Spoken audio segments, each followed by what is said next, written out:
just so that people can, okay, great.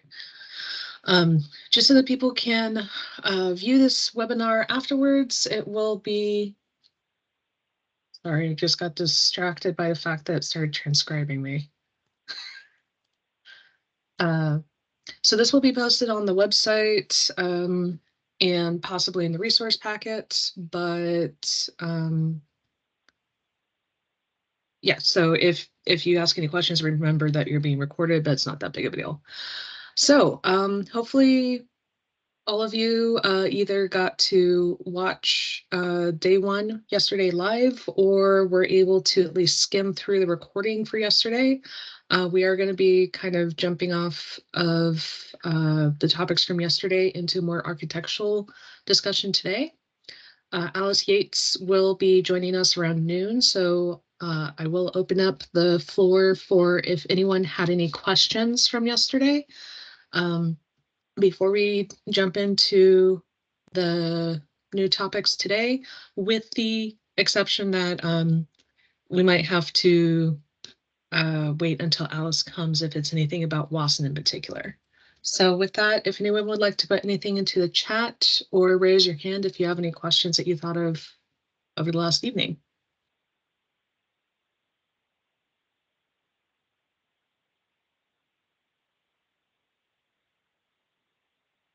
Not seeing anyone jumping out of their seats. Okay, so we'll have more in about an hour. We'll have another question break. But for now, Damien should be a familiar face from yesterday. Jared, would you like to introduce yourself since you're new today? Sure. Hi, I'm Jared McKee. I work as a fish passage engineer for the Columbia River Fish and Wildlife Conservation Office out of Vancouver, Washington. I have worked for the U.S. Fish and Wildlife Service for almost 15 years now, and have done a lot of restoration on private lands and with our federal partners and on wildlife refuges throughout the West, as well as spending some time in the Southeast and the Gulf Coast working on oyster reef restoration and shoreline restoration. So I am excited to be here. I apologize that I missed yesterday. And if I'd like to ask the students or our collaborators here in this workshop to tell me something cool that you learned yesterday. And if you weren't here yesterday and didn't get a chance to watch the video, maybe something cool that you did yesterday. I hope it was cool, because I'm sure you missed a good class. So in order to make this a little easier, I'm going to just go down the list I see of participants. And also this helps me kind of, get a sense of people and kind of see faces. And yeah, look forward to seeing you next Monday. But and I also apologize if I mispronounce names. Please correct me if I don't, if I do get it wrong. So the first one, I believe, is Anya Preston. Hi, yeah, good morning. I think my favorite fact from yesterday was that beavers can hold their breath for 15 minutes. I did not know that. I also knew that they weren't great on land, but I didn't know that they were amazing swimmers. So the fact that they build side channels around their own dams because they don't really want to get out of the water and waddle over the dam, that was amazing. Yeah, it's definitely. Yeah, those side channels are so cool. There's starting to be research about just the rearing capacity of those side channels and fish use by juveniles. And I think that's just been an overlooked kind of part of our research. We always kind of look immediately above the dam or immediately below, but getting out in the floodplain and using those channels and those thoroughfares that the beaver build is just, yeah, so cool. And it's such a dynamic habitat, shaded and cool and undercut banks, and so dangerous when you're walking through a beaver complex too. You can really overtop your waders stepping in those beaver runs. Thank you, Anya. Charles Barr. Yeah, hi. I thought it was pretty interesting to learn that beaver can withstand drought up to 3 years. Yeah, definitely. Thank you, Charles. Fiona? Harry?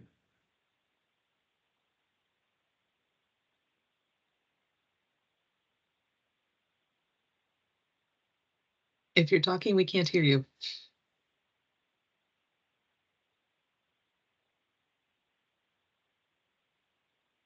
What? Okay, Maybe she stepped away. Yeah. Oh, maybe.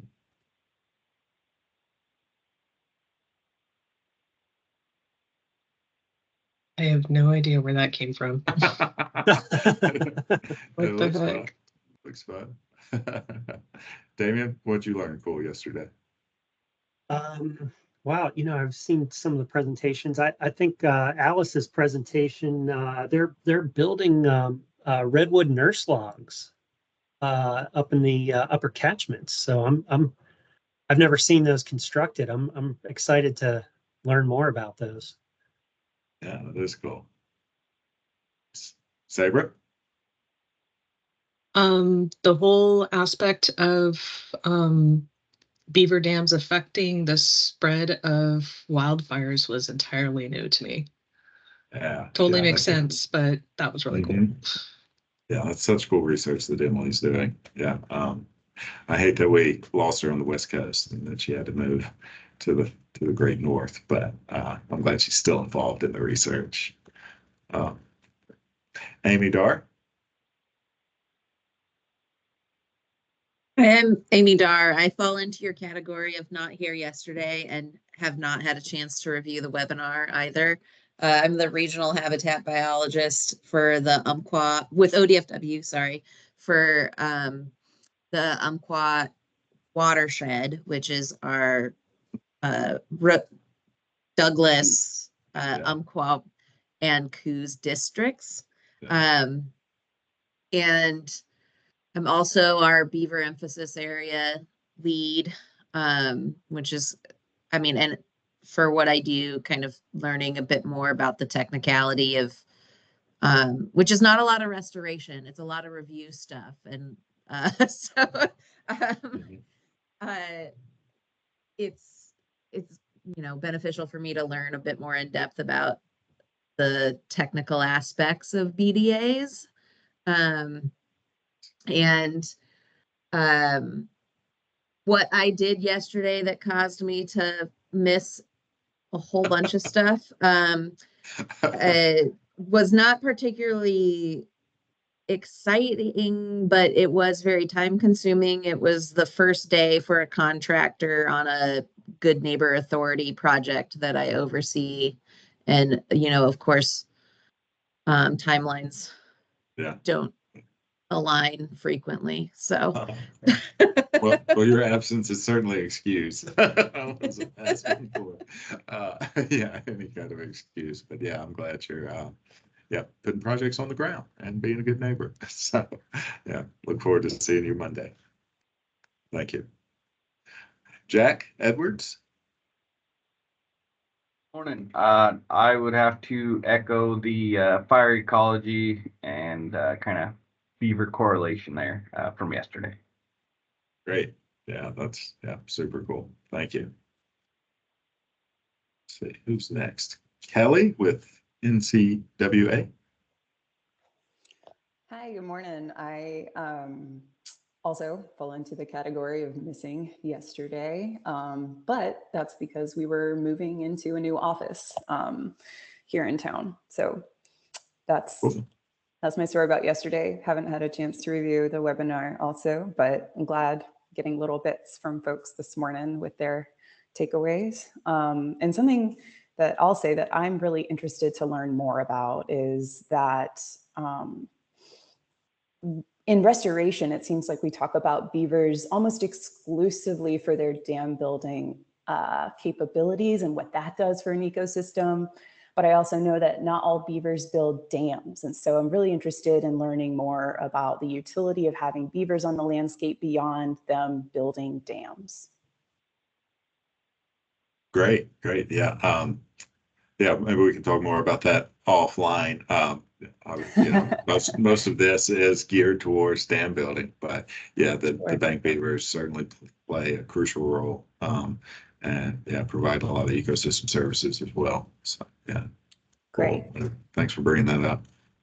So Fiona got back to us and said she doesn't have a mic yet, but she really enjoyed the presentation on beavers and fire. Nice. Great. Yeah, Emily's such a rock star. Matt Magel, I think.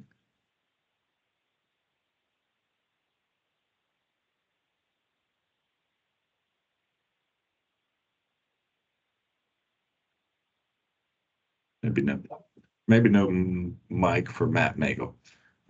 Yeah, raise your hand if you do want to speak, and we'll move on to Jane from DSL. And I'm worried about trying to pronounce your last name, so I might let you do it, Jane.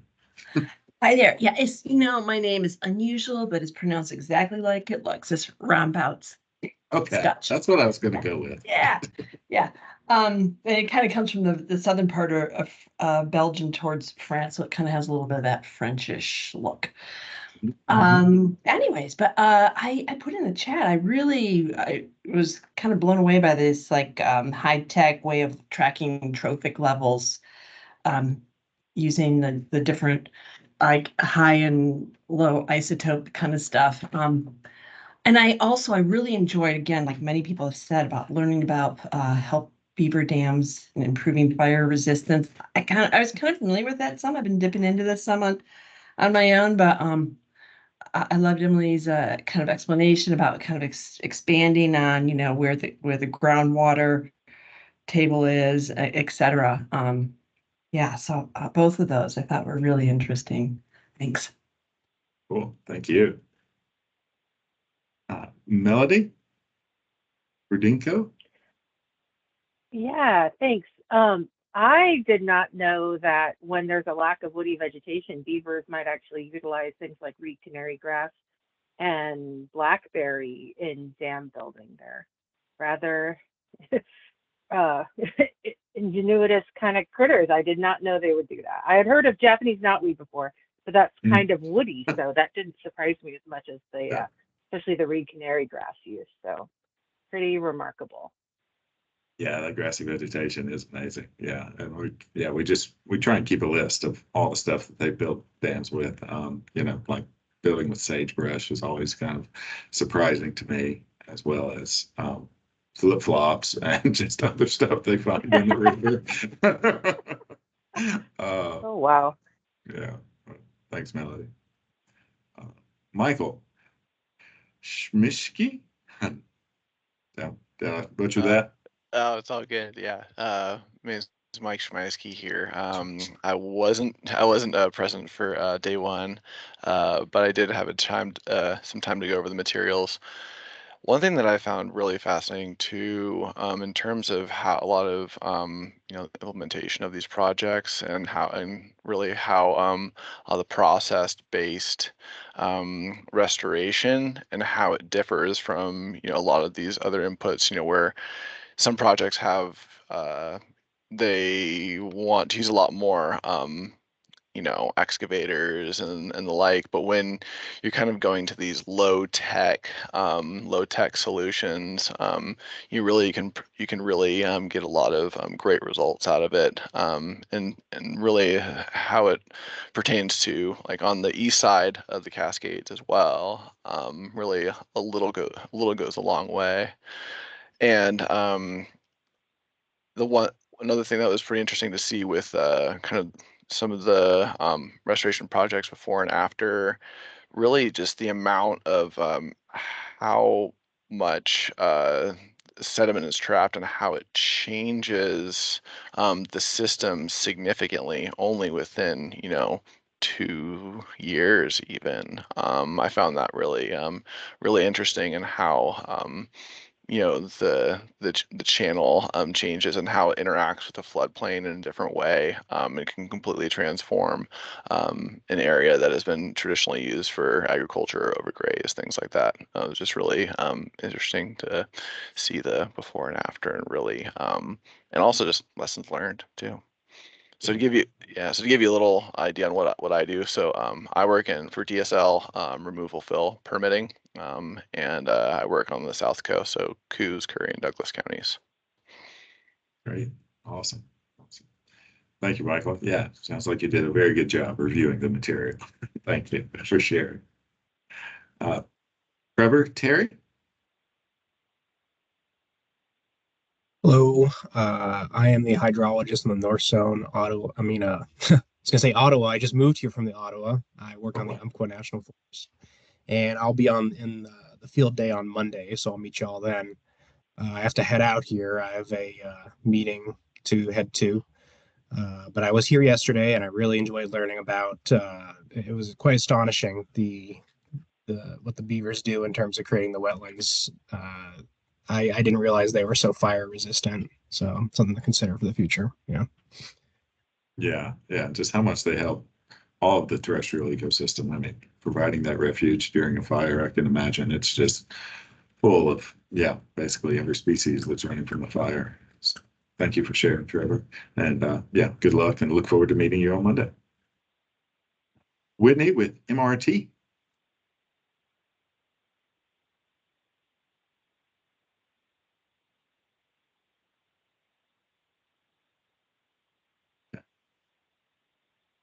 Sorry, Whitney put a thing in the chat. She enjoyed learning about the side channels, canals that beavers create beyond just damming a main channel, and really loved Dr. Fairfax's entire presentation about beavers and wildfire. Thank you, Whitney. Yeah, totally. And then finally, Zachary Nemeth. Yeah, you nailed the pronunciation. Something I really enjoyed was Brandy's talk, especially involving the shifting in macroinvertebrate communities to be dominant with predators, and especially them being the choice prey type for juvenile coho. I thought that was really interesting and completely new to me anyway. So really enjoyed that in particular. Yeah, that was so cool. I was talking with Damien about that earlier this morning, just how, maybe, the heterogeneity went down, but as far as what the target was, went up. And that's just great. So thanks for sharing. All right. Well, I will load my presentation now.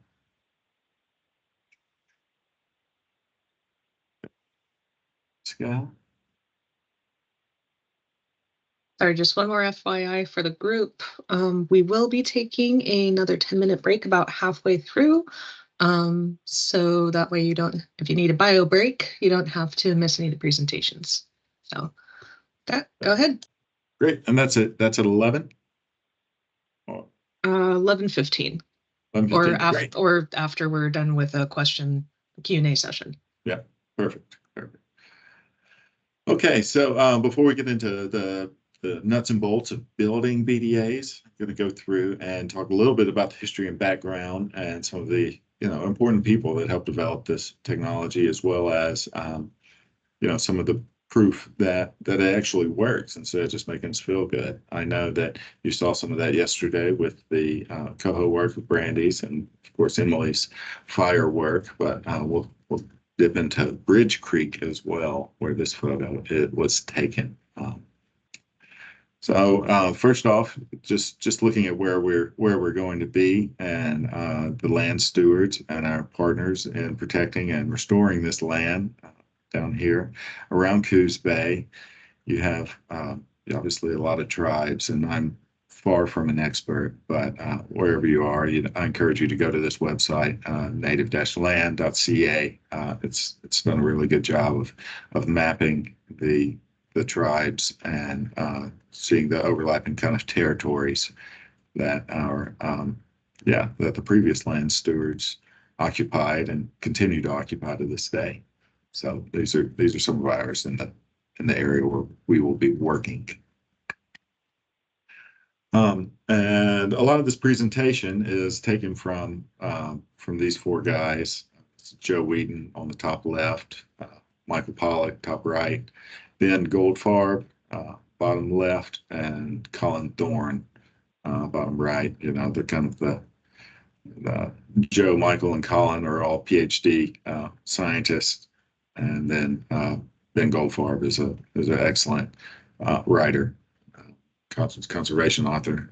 He wrote Eager, The Story of Beaver, which is a great book to read. And his most recent book is Crossings, How Road Ecology is Shaping America and Our Species, which is also another very interesting book. And I'm sure all of us in the environmental field know that the freshwater ecosystem is not doing very well. We've lost just a tremendous amount of habitat and the species that occupied those habitats. And we know that, you know, a disproportionate amount of our species depend on these freshwater ecosystems. And we are trying to work on it, but, you know, unfortunately, we're not doing that great of a job. This paper from 2023 really highlighted that, and then it got obviously picked up by OPB and the AP and plenty of other folks. But you know, really the take home was that, you know, they weren't able to say that restoration was really helping. And that's unfortunate, but I think it gives us a reason to know that we can do better, and we should do better, and we should continue to develop kind of our methods and our processes for restoration. And it's not hard to imagine why this isn't really, you know, working. The scope of degradation is massive. You know, we've really put a lot of these species on the brink and really narrowed down their available habitat. Well, and we're spending a ton of money. I mean, $10 billion annually is nothing to sniff at, but we really aren't doing that well. And part of this is because we're spending a ton of money on a very few miles of stream while leaving just millions of miles neglected. And we can see that we need, you know, orders of magnitude more restoration than we're currently addressing with the money we have. And these systems are, you know, very impacted. We have lots and lots of this kind of area. You know, these incised, dried, you know, just really in poor shape rivers and streams. You know, here you can see the cow patties on the edge of the stream there, and I'm sure, you know, livestock weren't the only culprit here, but they're certainly one. And you know, a lot of our streams look like this in the western U.S. Maybe not on the west side of the Cascades where we're going to be, but you know, they do look like this. They're incised, and you know, there's more green around, but there's also very little habitat, very shallow water, and a lot of incision. And this is Wasson Creek. This is where we will be working on Monday. So yeah, thinking about what's been lost, we have this yellow dotted line showing our valley bottom. And we've got a tiny little active channel in the middle with our blue. And then we have an even tinier active floodplain right along the edge of the blue. But really this orange, that's what's been lost. That's what we can recover, and we should be shooting for our recovery targets.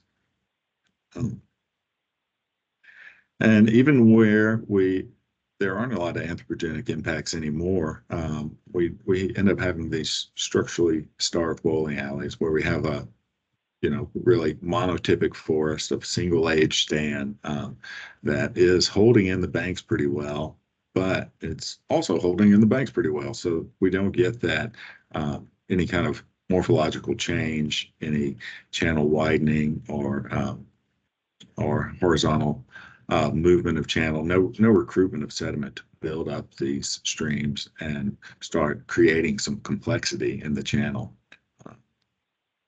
And, you know, those bowling it, you know, I think Wasson Creek, you know, is very much in that role of a bowling alley where we have good vegetation on the banks, but there's no structural forcing in the channel, and there's no ability of the channel to get out of its banks or to work the banks and gather sediment and build bars and really just help itself recover. So we're going to step in and help a little bit.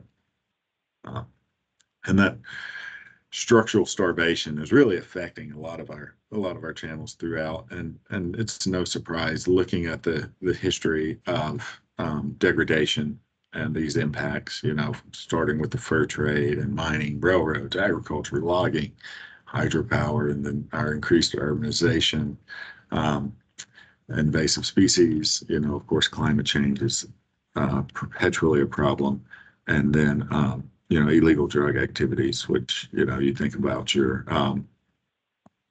marijuana grows in the national forest or in other lands where they are taking a lot of water out to water their crops and whatnot. And pre-European settlement, these are large error bars, but I think there were between 60 and 400 million beaver throughout the U.S. Just an incredible number, with 150 to 250 million ponds, so 250 million ponds. It's just crazy. And then 235,000 square miles impounded. That's a lot of habitat that's been lost.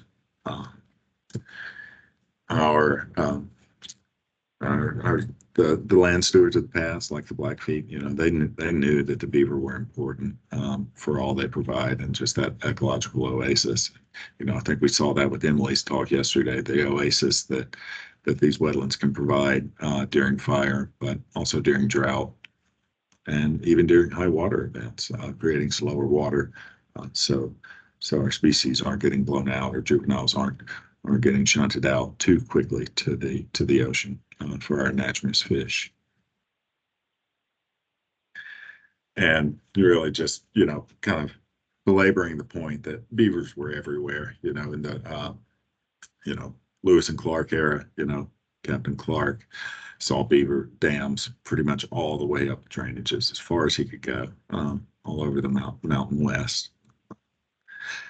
And we know what became of the beavers, these silly hats here, which, yeah, I guess all styles are different, but I can't believe that this is what really damaged our landscape so much, is making hats that look like this. But it wasn't just the hats, there were economic reasons behind this. So the Hudson Bay Company started the fur desert policy in the early 1800s through the mid 1800s, and it really was just to trap all the fur-bearing mammals in the area, because Americans were coming out to the Oregon Territory, and Hudson Bay Company wanted to dissuade them so that they could continue to kind of have control over the territory, and so the territory wouldn't eventually become a U.S. state and colony. But once gold was discovered, it was, we were coming out anyway. Even if we weren't coming for fur, we were coming for gold at that point. So it didn't work, but it did cause just a terrible scar on our landscape, and was really just a geologic force in changing our riverscapes throughout the American West, and just, an ecological catastrophe. See these old dams breaching. And here you can see the fine sediment that was built up over years with, intact beaver populations, and how much it's been cut down. You can see just a lot of organics in that soil. You just know that it was a stable wetland ecosystem for years and years before this impact. And we've lost, like I said, a lot of habitat, whether, it's our amphibians, our moose in the higher latitudes, migratory waterfowl, migratory songbirds, our vertebrates, and of course our fish species. And this is a quote from Enos Mills, who was an author, naturalist, conservationist. He was actually really foundational to the establishment of Rocky Mountain National Park. He was in Colorado, and he also wrote a cool book called In Beaver World.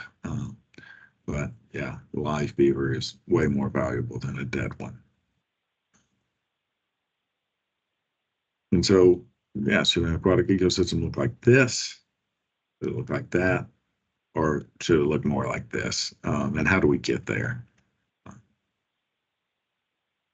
Just kind of remember, habitat restoration really is not working, especially with the money we spend. And why is that? Well, traditional restoration, kind of the first thing you're going to do is bring out the Tonka toys, and the big money for a very, very small footprint for your project. And you look at your typical restoration procedure, it's kind of like a surgery on the landscape between your shaving, you're opening up the system, rearranging and operating on the system, stitching it back up, and then fortifying the channel and preserving it for fear that it might exercise, or erode and deposit and do things that a river does. A lot of times in the traditional restoration projects, that's a failure. If it changes, which in our process-based lens, we know that that's really what we're looking for, is that healthy change and that healthy evolution towards a higher biological states. And this isn't to say that typical restoration doesn't have its place. There are plenty of places where it's the right way to go. I don't think it's the right way to go in the wilderness or in, sparsely populated areas with little infrastructure, but in an area like this, in a city center, where you're creating a park, and human access, sure, this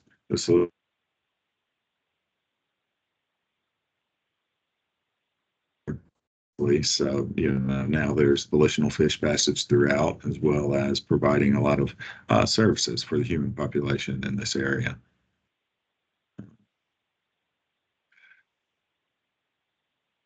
So thinking about the restoration economy in the U.S., as we said, we spend a ton of money, almost $10 billion a year. And the real take home for this is that even the oil and gas industry creates more jobs per money invested than the restoration industry does. And that shocked me when I first saw this, because you think of restoration, you think of engaging your community and bringing people out to work on it, and really developing that next generation of land stewards. I think the restoration economy should create way more jobs than oil and gas. But the way it's been done, it only takes one person on an excavator and one person in a dump truck to do a restoration project in the typical way. But kind of what we're talking about today really does engage the local community and get more people on the ground, and pay more people for the work that's going to improve their life and improve the ecosystem around them. Continuing to belabor this point about big price tags for very small footprint. From Bernhardt in 2007, it was about a little over $250,000 spent per mile. And of course, as diesel prices have gone up and everything has gone up with inflation, I'm sure that's closer to $400K now, since it's been 17 years since that was published. Another estimate from Bayer in 2004, had larger error bars, but up to $350,000 per mile. And it's just not working. We need these scalable solutions urgently. You look at our stream order right here, and think about this low-tech process-based restoration and using BDAs. And you can really use a BDA in any wadeable stream. So anything that's not green there, we could do by hand with a crew of local experts, as well as just local workers, and get a lot of work done for a much smaller price tag, and really expand our footprint and start moving the needle on helping restore some of these species. And that's because it's simple, cost-effective, you can scale it. Structures are hand-built with natural materials, usually found on site, so very little carbon footprint as far as hauling materials and using heavy machinery, and burning all that diesel fuel. Because really every project is a climate change project now. Climate change affects all our projects, so let's not contribute to the problem by just adding more carbon to the atmosphere. and it works with the system to do the work, and you really get people to participate. And it's kind of low stakes, so you can take some calculated risk with it. So not the restoration approach, but thinking about, do we have the right goal? We're still understanding these streams. Early channel evolution models show an incision widening. In '86, they continue to kind of develop these models, add in trees, make it look a little prettier. And it's continued to this day. But most of this was based in the Northeast in these wood mill areas. And a really interesting paper from Walter and Meritz came out in 2008, showing that a lot of the places where we were developing our understandings of streams and the sinuosity, and we weren't looking at the natural condition. We were looking at areas that had been previously impacted by wood mills since early settlement by Europeans. And, so we came in, we built dams to gather hydropower to use the mills for the trees we logged off the hillside. All this fine sediment comes off the hillside into the channel, builds up behind these dams. And then, eventually, dams come out, but all this fine sediment is left here and the river's just working its way through. But looking at the historic evidence, we see that actually before European settlement, these streams were small and branching and had extensive vegetated wetlands throughout, and weren't these sinuous channels meandering through fine sediments as we originally thought in the Northeast. And we still see evidence of that today. So this photo is from 2008 from Brian Clore, who's one of the papers of the Clore-Thorne stream evolution model, and he was flying over. He's a pilot himself, so he flies back and forth from where he works in California to a cabin he has in Idaho. He's originally from Idaho, and he was seeing all these landscapes like this as he was flying, and it was in this area where it was a little, the growing seasons were a little too short for heavy intensive agriculture, and it's sparsely populated. So while the streams were manipulated, they weren't heavily manipulated, and you could kind of see the natural state of rivers and river valleys and see all the complexity and the abandoned channels and the multiple branching channels, and just the valley wall to valley wall greenness that can be created in an area. And so these flights kind of led him to this idea. They worked on with Colin Thorne, who was pictured earlier, and who this slide in particular is taken from some of the others. And they developed the channel evolution model where stage 0 was first proposed. And I'm sure everyone's fairly familiar with that since it's been over a decade since it was out. But, they have these neat tables, and this table kind of showed the biological benefits of the different stages of the river. And kind of on this top left, you have the good streams are, and good as far as providing biological benefits. And then down here, these degradation states are pretty bad. And then finally, this stage 2 is the ugly. So I would say that Wasson Creek is probably in that ugly stage, that arrested degradation on a 3S, because really it's not able to get out of its channel banks. It doesn't have enough power to manipulate the vegetation that's on those channel banks. So it is just kind of in that state of arrested degradation. Finally, they brought up the Colin Thorne and Janine Castro, who works out of my office, published the Stream Evolution Triangle, and they really kind of got out of that geomorphologist box of just looking at water and dirt, and really brought biology into the mix when looking at channel evolution and how it works. And basically, they ended up plotting the different stages throughout the triangle and seeing how you get biological uplift as you go higher, and that's really what we're looking for, because that's going to provide the most benefit to our species of concern. And how do we create instant biological uplift? Well, with BDAs, what we're going to be building next week. And BDAs come in all flavors between post-assisted and postless, and wicker weave dams, double lines, many different environments. And, goals many times with building these BDAs is to create ponds, rearing habitat for our juvenile salmonids, as well as promote some floodplain connection and diversity of depths and flows.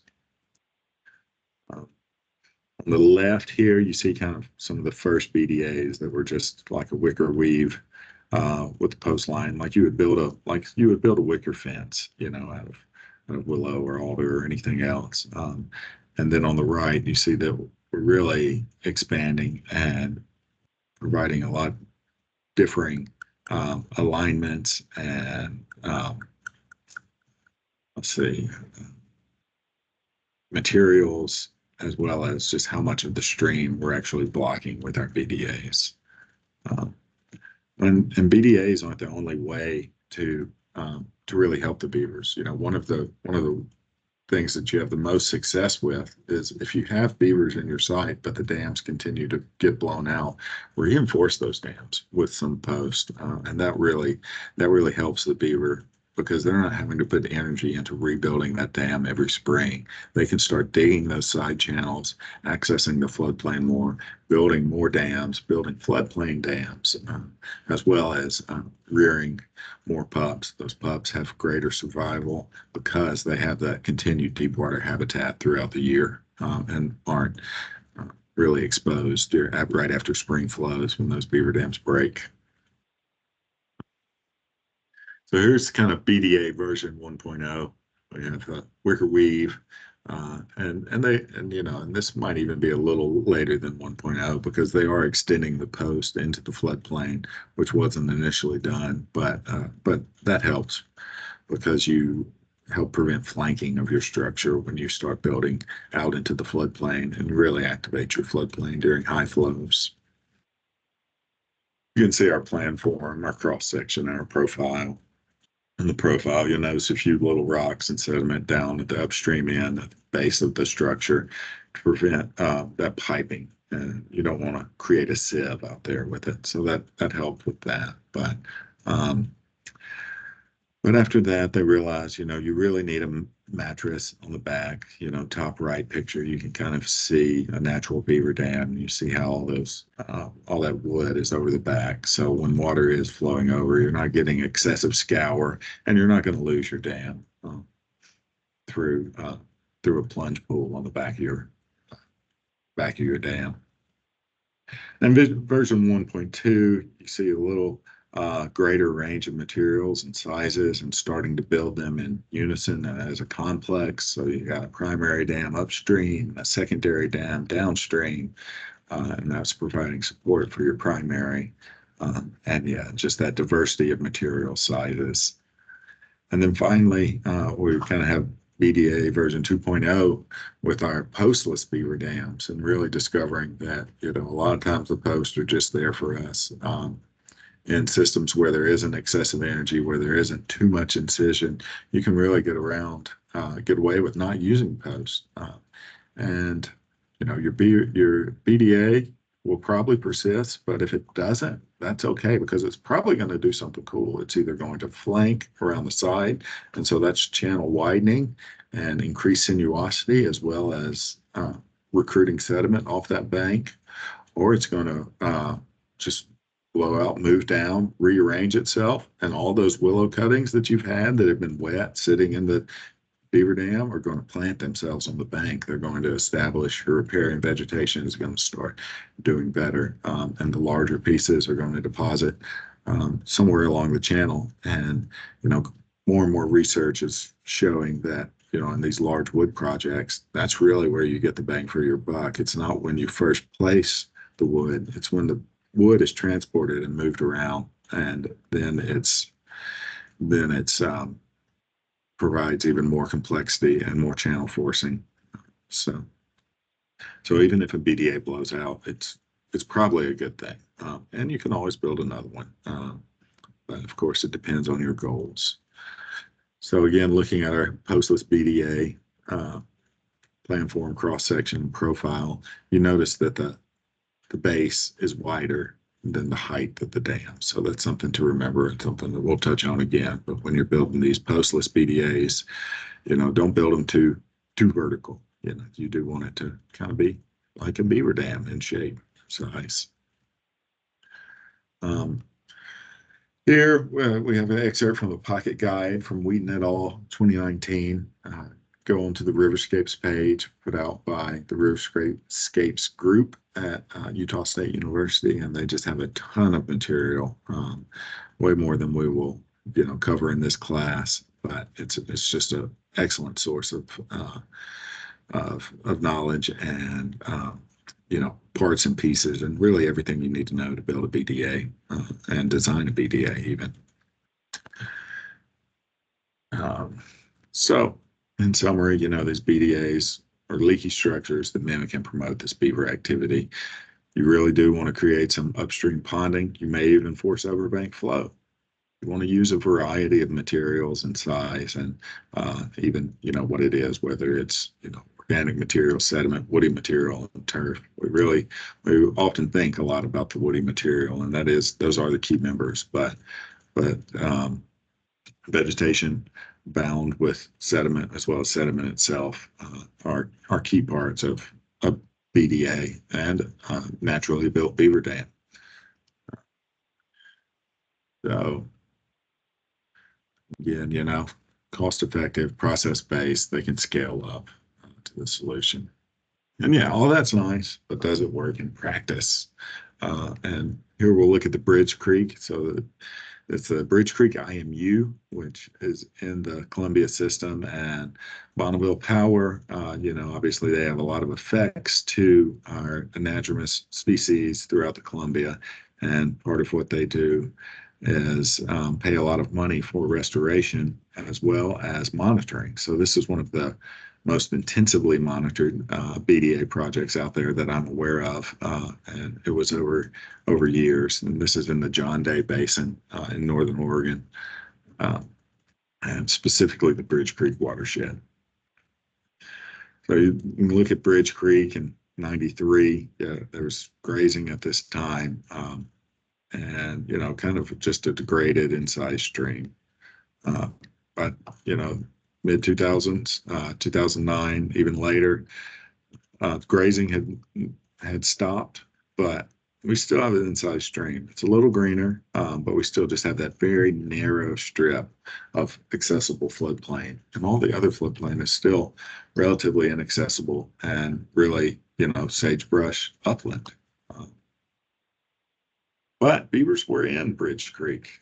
They were doing their work every year, and then spring floods would come along and rip out those dams.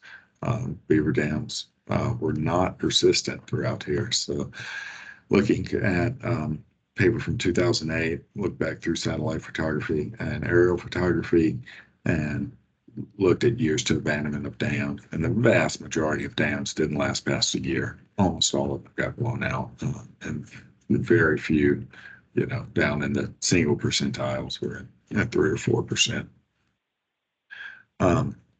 So the first thing that they did in Bridge Creek was start building posts, start driving posts through the existing dam to help those stay, and then they began building more dams. And this was kind of the mental model they worked with, thinking that beaver dams would blow, on the left is kind of a natural beaver dam progression, and on the right is using post and the posted wicker weave.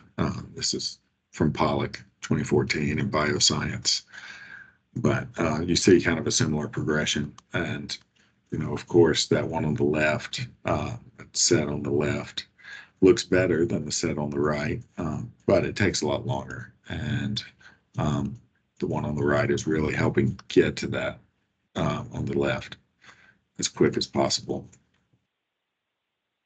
because these species are in peril. And yeah, here's the paper, that front page, using beaver dams to restore incised stream ecosystems. Once again, kind of going through the process, they're driving in their post, and then they'll build their wicker weave after this. Again, this is really version 1.0 of BDAs.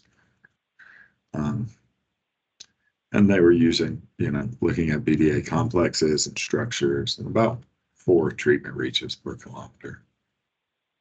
And post-restoration, it looked really good. I really felt like they were onto something.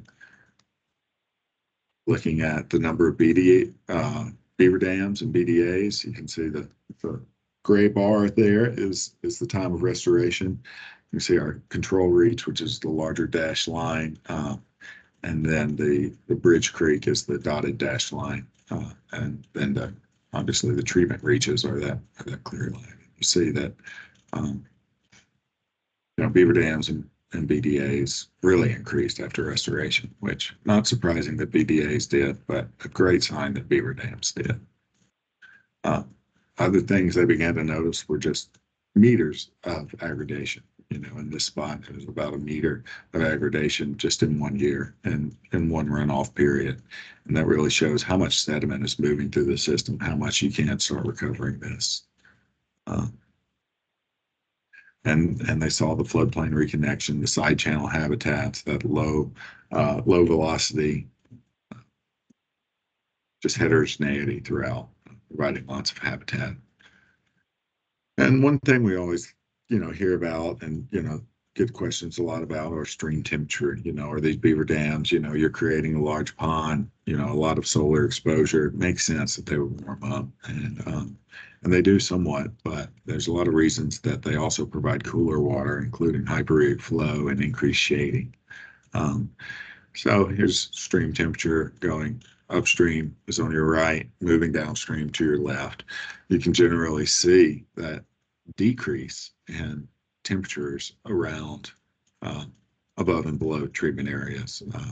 That most upstream one, really dropped, and it's probably because the differences are probably due to the hyperreal zone makeup around these beaver dams and how much flow is getting forced through the hyperreal zone and upwelling downstream of the dam. But that really cools the water. It provides a big benefit for systems in Eastern Oregon where temperature is a problem. And then looking at surface water temperature, our red line here is our treatment reaches, and our black line is our control reaches. And you see generally the control is lower, and this is based on a restoration project. So of course our control is the stream that was in pretty good shape. And we left that alone. And our red, and our treatment really is the stream that was not in very good shape and really needed a lot of help. So you can see really, our treatment reaches were much higher pre-restoration. And then post-restoration, they really brought it down. Not all the way, but much more similar, and really taking off those peaks, which that's the hardest on the fish. But really more important than just the surface water temperature is the heterogeneity within the channel. So on the left, you can see a beaver impounded stream channel with these temp loggers all throughout, and you see just that spread. You have warmer water and you have really cold water, and then that bottom line that's just sticking right at 11 degrees C all through the middle of July, some of the hottest part of the year. So that's really useful, allowing these species to find the different habitats and use them throughout the day. Whereas those warmer habitats are more productive, but they can be too warm. So fish can go out to the warmer habitat, eat, fill up, come back to the cooler habitat, cool down, versus an unimpounded breach where it's really all just one temperature throughout, very little variation, and very hot during the middle of the day, to where basically lethal temperatures with nowhere to escape. Of course, the beavers did great. Active beaver dams in 8 years, went up about 8-fold, from 22 to 164. which that's really what we want. We really want to hand over these ecosystems to the beavers so that they can continue to maintain them, and we can move on to the next system that needs our help. And inundation area increased, by 2 times. Side channel area increased by 12 times. It's an incredible amount. You can see it here with the aerial photo removed, just how much habitat there is out there between summer 05 and summer 2014. But it's really all about the fish. So how did they do? Well, the monitoring occurred over 11 years. There were annual mark recapture surveys.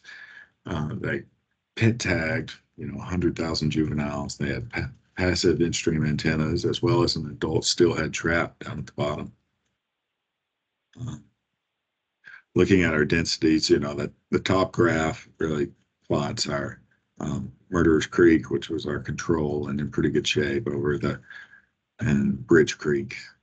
You can see Murderers Creek is a little more productive. If you look at the bottom graph, this is Bridge Creek minus Murderers Creek density, so you can see how much more productive Murderers Creek was pre-implementation, and then how much more productive Bridge Creek was post-implementation. You're really seeing a fish response from all that habitat that was created. And just some bottom line numbers, big increase, 1.5 times increase in abundance, 50% increase in survival, and 172% increase in production. And another question that always comes up, are beaver dams a barrier to fish? Well, sometimes not. In this study, they talked about the adults steelhead passage trap. So they trapped adults, pit tagged them, and then see where they went. In 2009, pre-restoration, there were 22 beaver dams there, 17% passage all the way up to the passive in-stream antenna at the most upstream there at the bottom right-hand portion of our map. So, but by 2016, there were 164 beaver dams, and passage actually went up. 29% of fish made it all the way up there to the top. So for this project and these dams, fish passage is not really a problem.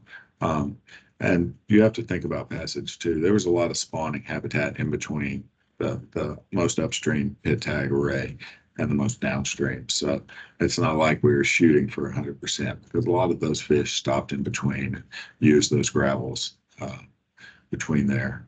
But seeing that increase from 17 to 29 really does show, I think, that that's not a problem as far as fish getting over beaver dams. And it makes sense, they co-evolved. As the saying goes, beaver taught the salmon to jump. So some of our conclusions, BDAs help the dams last longer. Beaver dam increased, activity increased. And really, it was pretty much all good. And I hope to get more and more research on these, and I think it's increasing. But while there are some negatives, like there are anything, it's overwhelmingly positive for our species of concern and our habitat of concern. And that's going to do it on the history and background. We have questions slotted for the last or after my next presentation, but I'd be happy to take any now, just to if anything jumped out to anyone. In the chat or raise your hand, whichever you're most comfortable with. Okay, we have a raised hand from Amy. Go ahead. Hey, Jared, I was just wondering with that last example that you showed of for the fish passage, you mentioned that there was spawning gravel in between, and I was curious, was available spawning habitat in like pre-post treatment measured as well, like in the monitoring process, and what that looked like, if it was? Yeah, I'm sure it was, but it wasn't explicitly talked about in the paper. I can certainly talk to the authors and see about that information, but that is a good scientific observation that may have helped increase passage up if there were less spawning gravels. But my my inkling is that there were more spawning gravels based on what was happening around those dams, between the trapping of fine sediment upstream of the dams and then the increased horizontal movement of the channel and excavation of more gravels and greater upwelling in those gravels. So, but I can't give you a definite answer on that. See nothing in the chat and no more hands up. Jared, about how long is your next section? I'm just debating whether to take break later. Well, I would love a break because I'm out of coffee and I need to switch over to water. Okay, let's go ahead and take a 10-minute break. We will be back here at 11:05, or in just over 11 minutes. Oh, wait, I have it's 11:04 on my computer right now. So do you mean 11:15? Sorry, yes, 11:15. Okay. I can't do math. Okay. Thank you very much. No problem.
All right.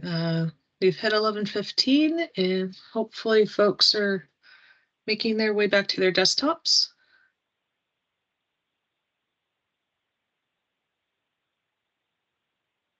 Great. I'll just All jump right. right in. Are we still recording? Yes. Great. All right, here we go. Designing a BDA project, the abridged edition.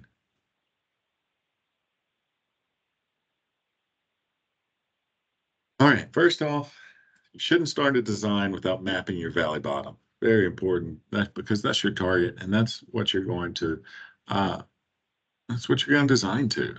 You know, so many of the traditional restoration projects are really channel centric, but when we're doing this, we need to be valley bottom centric and looking at that whole stream evolution corridor, as we call it, because it's all affecting and a part of, you know, your stream habitat.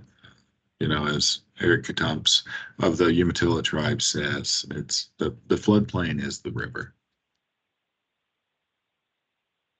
And you know, riverscapes and these valleys really are any of that landscape that could potentially be flooded by you know, spring runoff or whatever the mechanism of high water or even, you know, standing water if you get it fully reconnected with a lot of beaver dams and get that river wetland corridor.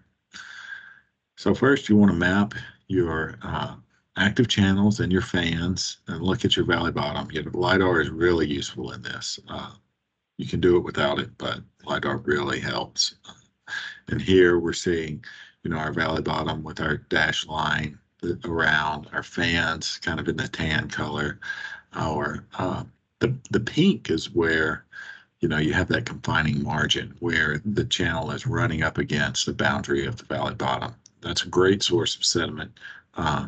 And but if you have too much of it, it's also a telltale sign that there was manipulation. Many times in these western valleys, the channel was shunted off to one side in order to maximize the extent of grazing throughout the valley. So keep an eye on that. Make sure you map that. And then map your floodplain. We have it here in green. And really, so your design opportunity is that difference between the current condition and your recovery potential, thinking about what could be out there on the landscape. Back, you know, thinking about this example that we showed earlier, you know, that inactive floodplain, that's our recovery potential. That's what we're shooting for when we're restoring these projects. We don't want that little strip of green beside an active channel. We want more active channels and we want way more active floodplain.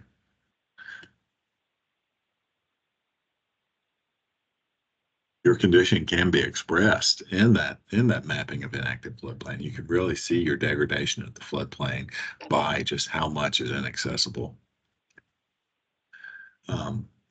So the following comes a lot from the design manual put out by the USU crew and the Riverscapes group, particularly Chapter 4 and Chapter 5 of the LT PBR manual deal with this and are very helpful. So, you know, you're thinking about back to our kind of standard restoration and traditional typical restoration with all the Tonka toys. You need that topographic map. You need cross sections. It really requires an extensive pre-project survey and then a lot of desktop processing. And all that can be useful with BDAs, but it's not totally necessary. A low-tech restoration design is generally field-based. It's pretty rapid. Most importantly, it's transparent in that it generates a testable hypothesis. You're saying what you want it to do, what you want your design to do, and then you're able to see whether or not that was achieved.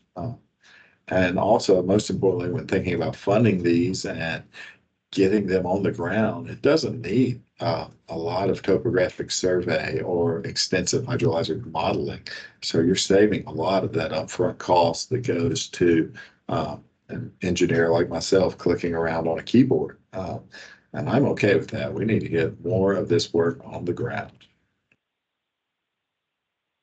So First, just looking at a few terms we're going to be using. A complex is that set of structures and how they work together. It's not just a single structure, but we're talking about a BDA complex or a beaver dam complex, and that's the way beavers function as well. Most dams you see aren't just a single standalone dam. They have other structures associated with them in the wild, and when we build them ourselves. And then the zone of influence is really that area that the complex is affecting, whether it be hydraulically or geomorphologically or both.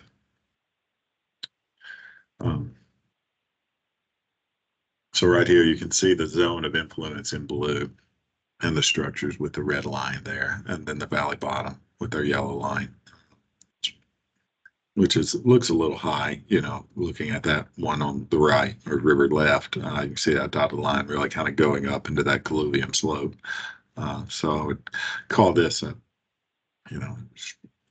stream evolution corridor because that colluvium is really contributing cobble and gravel to our stream, an important source of sediment. Restoration design, it does occur at multiple scales, and really that complex scale is what I think is the most interesting and what you use for your testable hypothesis. You do have design of your individual structures, but what you're going to test and what you're really concerned with is that complex response, because you can see it immediately. It's easy to monitor, whereas things like system resilience and species abundance and density, that does require more intensive monitoring and thereby more money, and that's important. But I think practically we can't do that on all our restoration sites. So we need it on some, and we need to do the best we can with looking at our complex responses to see if we're getting indications that we're meeting our goals and objectives.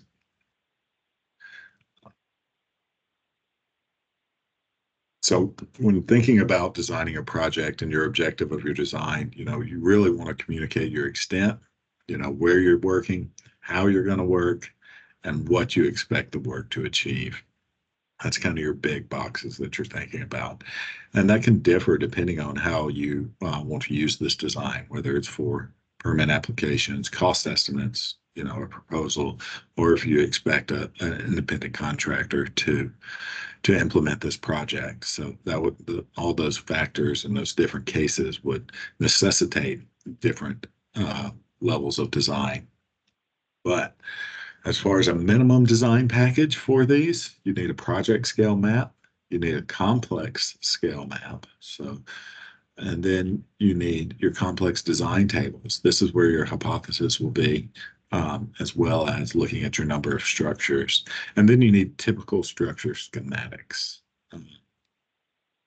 Your map shows your complex location. Your project map shows your complex location. Your complex map shows your structure types and the locations, as well as that zone of influence and valley bottom. Your complex design table really sets forth and articulates your number of structures, and this can be a range. It doesn't have to be exact, as well as the type of structure used, and then that testable hypothesis. And then your typicals, will show what plan form, cross section, and profiles are going to look like of these structures. So looking at our project scale map, it defines these complex locations and the objectives along your drainage networks. So in this case, we have several objectives, including beaver translocation, where we're actually bringing beaver in to these areas, and then incision recovery, increased lateral connectivity, and then some untreated reaches. For your complex scale maps, you really want to see that zone of influence, your valley bottom, and the little narrative. And then structure locations. These are loose locations because it really is a field-based design in a lot of cases and a field fit. If you go out and survey an area one late summer to work up your designs, and then for implementation the next year, maybe that stream has changed some and you want to tweak it. And it's easily done with this kind of process. It doesn't require a whole new topographic survey. So you have your general locations and your general types, and then you really field fit it to your locations at the time. Your complex design tables. Here's an example. You really have your objective on there. You can also have your locations, setting, condition. Those are somewhat optional, good to have, but not totally necessary. But you really do need to have your objective about how long it is, about how many structures you're going to have, what type they're going to be, and then that description as far as what you plan to do and what you think the structures will do, that, i.e. that testable hypothesis. And finally, you need your structure schematics. They provide your typical form, and they don't have to be followed rigidly, and they are all freely available in appendices D and E from Chapter 4 of the LT PBR Design Manual. So Utah State encourages the use of these. They're part of the Creative Commons. So just give them a citation when you're using them and use them at will. And they're really helpful for showing regulators and project partners and potential funders what you're going to do on the ground, as well as, you know, they look nice, they're professionally done, and very useful. More schematics, you know, looking at our postless BDA on the left, and then posted BDA on the right.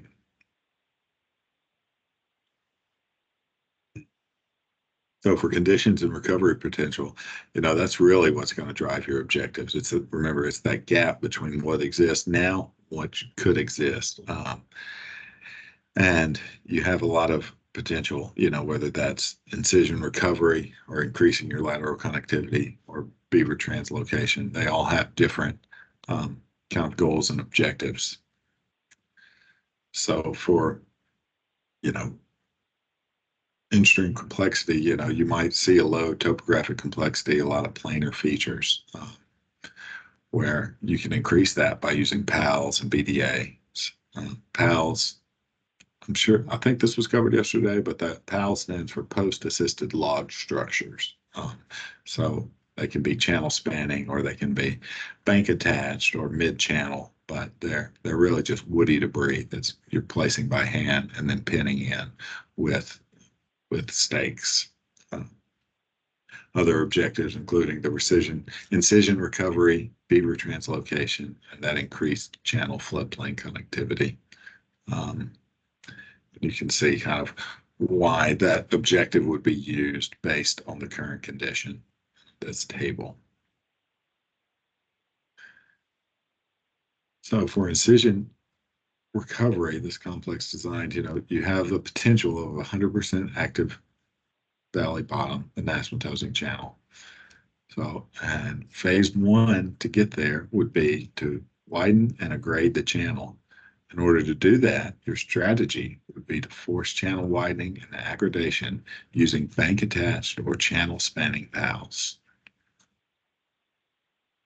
Again, increasing that complexity and allowing the river and the stream energy to do work on the bank and to kick off that recovery process and overcome any of the bowling alley effect that vegetation and different layers of sediment can act in confining a stream to an in-sized trench. So for here, you see your complex objective on the right, incision recovery. You got your structure count and type. You got the length and a little narrative.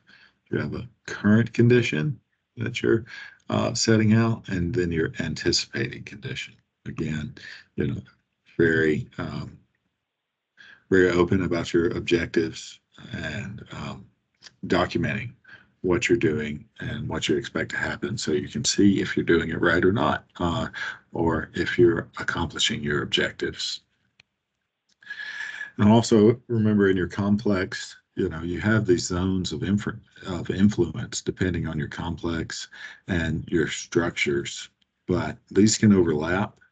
Newly activated surfaces and channels can also be sites to use for low-tech structures. Many times we'll build BDAs out on the floodplain after a channel has reactivated the floodplain, or even sometimes before in anticipation of that reactivation. And many times beavers will take those over and use those. And that's honestly, that's really where you get your largest footprint of restored habitat is once that channel bumps, once the river bumps out of the channel and gets onto the floodplain, and then you have all this complexity on the floodplain and even slowing that water down. So it's not just sheet flow out there, but there's a diversity of depths and water speeds and temperatures, and just provides a lot of dynamite habitat. And your different objectives really drive what kind of structures you're going to use in the project. So in beaver translocation, you're mostly going to be building BDAs and dams, because what they're lacking out there many times, there will be deep water habitat. If you're moving a beaver, there's usually already a pretty verdant and robust riparian vegetation, so they have a lot of food in the area, but they don't have a lot of shelter. And so you want to build that shelter. You want to give them that deep water habitat so they're not going to become mountain lion or coyote food right away. You want to give them that protection. With incision recovery, you're going to have a lot less primary BDAs, but you are going to have a lot of channel spanning PALs. You're going to have the mid-channel PALs, but you're going to have probably the most bank attached PALs, because you're wanting that channel to begin the widening process, which will help with the aggradation. With floodplain connectivity, your main structure is probably going to be these channel spanning PALs to help kick water out of the floodplain when the flow comes and reactivate that floodplain and help with your connectivity. And then in-stream complexity, you're really going to have just a diversity of all your different structure types. But really, you are just trying to get as much wood and as much complexity in the channel as you can. And that's why there's a few more mid-channel PALs and bank-attached PALs than the other. But really, it's just the whole suite of structure types. So many projects we approach in a multi-phase design, where phase one objective really is that moving that channel out of the arrested degradation and getting to that widening and a grading of the channel. And then phase two will be to reconnect the floodplain. I think you probably saw some of that in Doty Ravine. There was a very good example there where we built a BDA and it blew out, and we added on to it and it blew out again around that side. And then because the channel was wide enough and there had been enough aggradation, the channel jumped out onto the floodplain and started creating that anastomatosing habitat and re-wetting that floodplain perennially, which has just been just really cool to watch, as well as providing a lot of great habitat. And thinking about your restoration vision and moving from a current condition, what your first phase may look like, what it would look like in the medium term, and then what it's going to look like long term, because we really are evolving these habitats. It's not like your typical restoration project where you go in, you bring in the Tonka toys for 2 weeks, and then after that you walk away, and that's what the channel is, and that's what it's going to stay like into perpetuity, as long as your project's a success. We really want that dynamism on our site and that change and that long-term health to happen. So phase one, you want to mimic kind of the environment that you want to see. You want to address that structural starvation, as well as start mimicking the beaver dam activity and the wood accumulation. In phase two, process really starts to take over. Beaver dam activity increases, wood accumulation increases and is initiated, and the channel starts progressing through the evolution model towards, your stage zero goal of a well-connected floodplain. And eventually your processes become self-sustaining on your river, where wood accumulation is being fed by increased riparian vegetation. Beavers are moving in and cropping and moving out, and you just get that dynamism that provides the habitat that we're all looking for. in your different phases, you'll add different numbers of structures. So like in phase one, you're generally going to hit it pretty hard. In this example, there were around 130 structures added to the channel. By phase two, you see that the active channel or the active floodplain is increasing and active channel is increasing, but it's still not totally occupying our whole valley bottom. So, around 50 structures were added. Phase three, we're really close to getting our entire valley bottom inundated, but it still needs a little help. So we're only adding 25 to 30 structures. And this is very common, and it can be a challenge with funding mechanisms and just the practicality of getting people out there on the ground. But really, that phase one does a lot of lift, and then a smaller, more dedicated crew can really get a lot done in phase two and phase three in just a short amount of time by going out once a year and tweaking and augmenting your design. And it doesn't require, bringing in heavy machinery and all the things that kind of come along with adaptive management of a typical restoration project. This is a very approachable adaptive management process.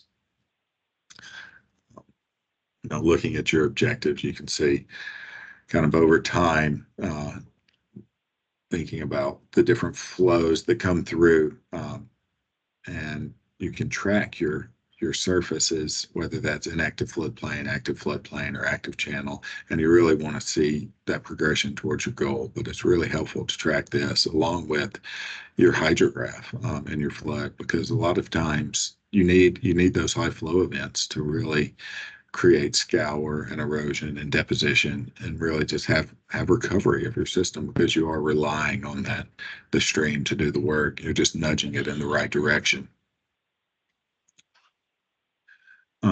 Other indicators to track, are that proportion of active channel and floodplain.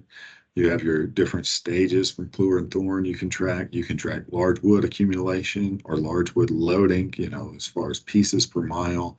And you can track beaver dam density.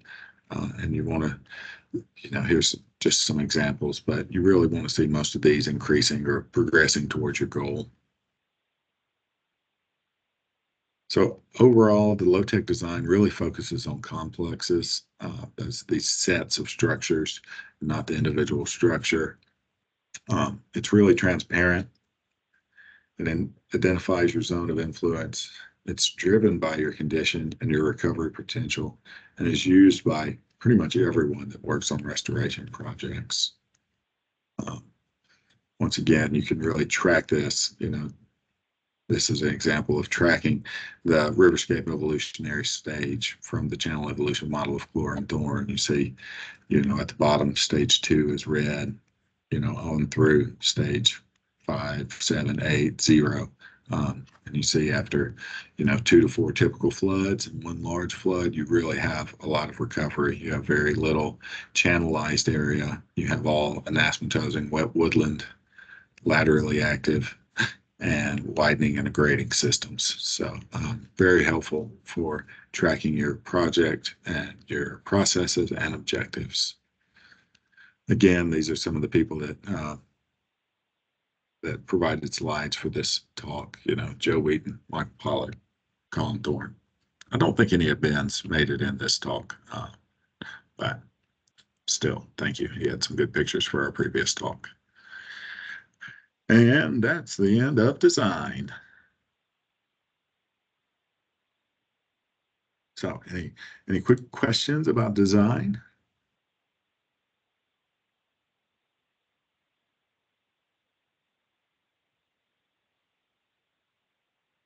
Okay, well, I'll be around all throughout, and we can talk about building a BDA now.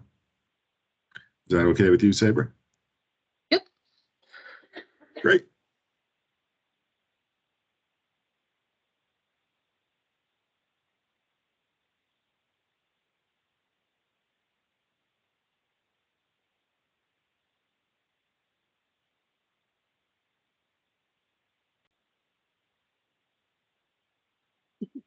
Okay, so you're ready to build your first BDA.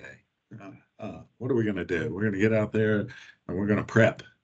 We're going to look for our site and we're going to gather our materials. We're going to pre-trim our posts because a lot of times, sometimes you're using arborist posts. So you can get those at any like tree supply place or garden supply place. They're usually 2-inch in diameter, some kind of pine. They're fine to use. Really, you can use anything. There's a lot increasingly done with forest thinning for wildfire resilience and harvesting some of that uh, those smaller lodgepole pines or other pines and trimming those off and using those. That's great to use.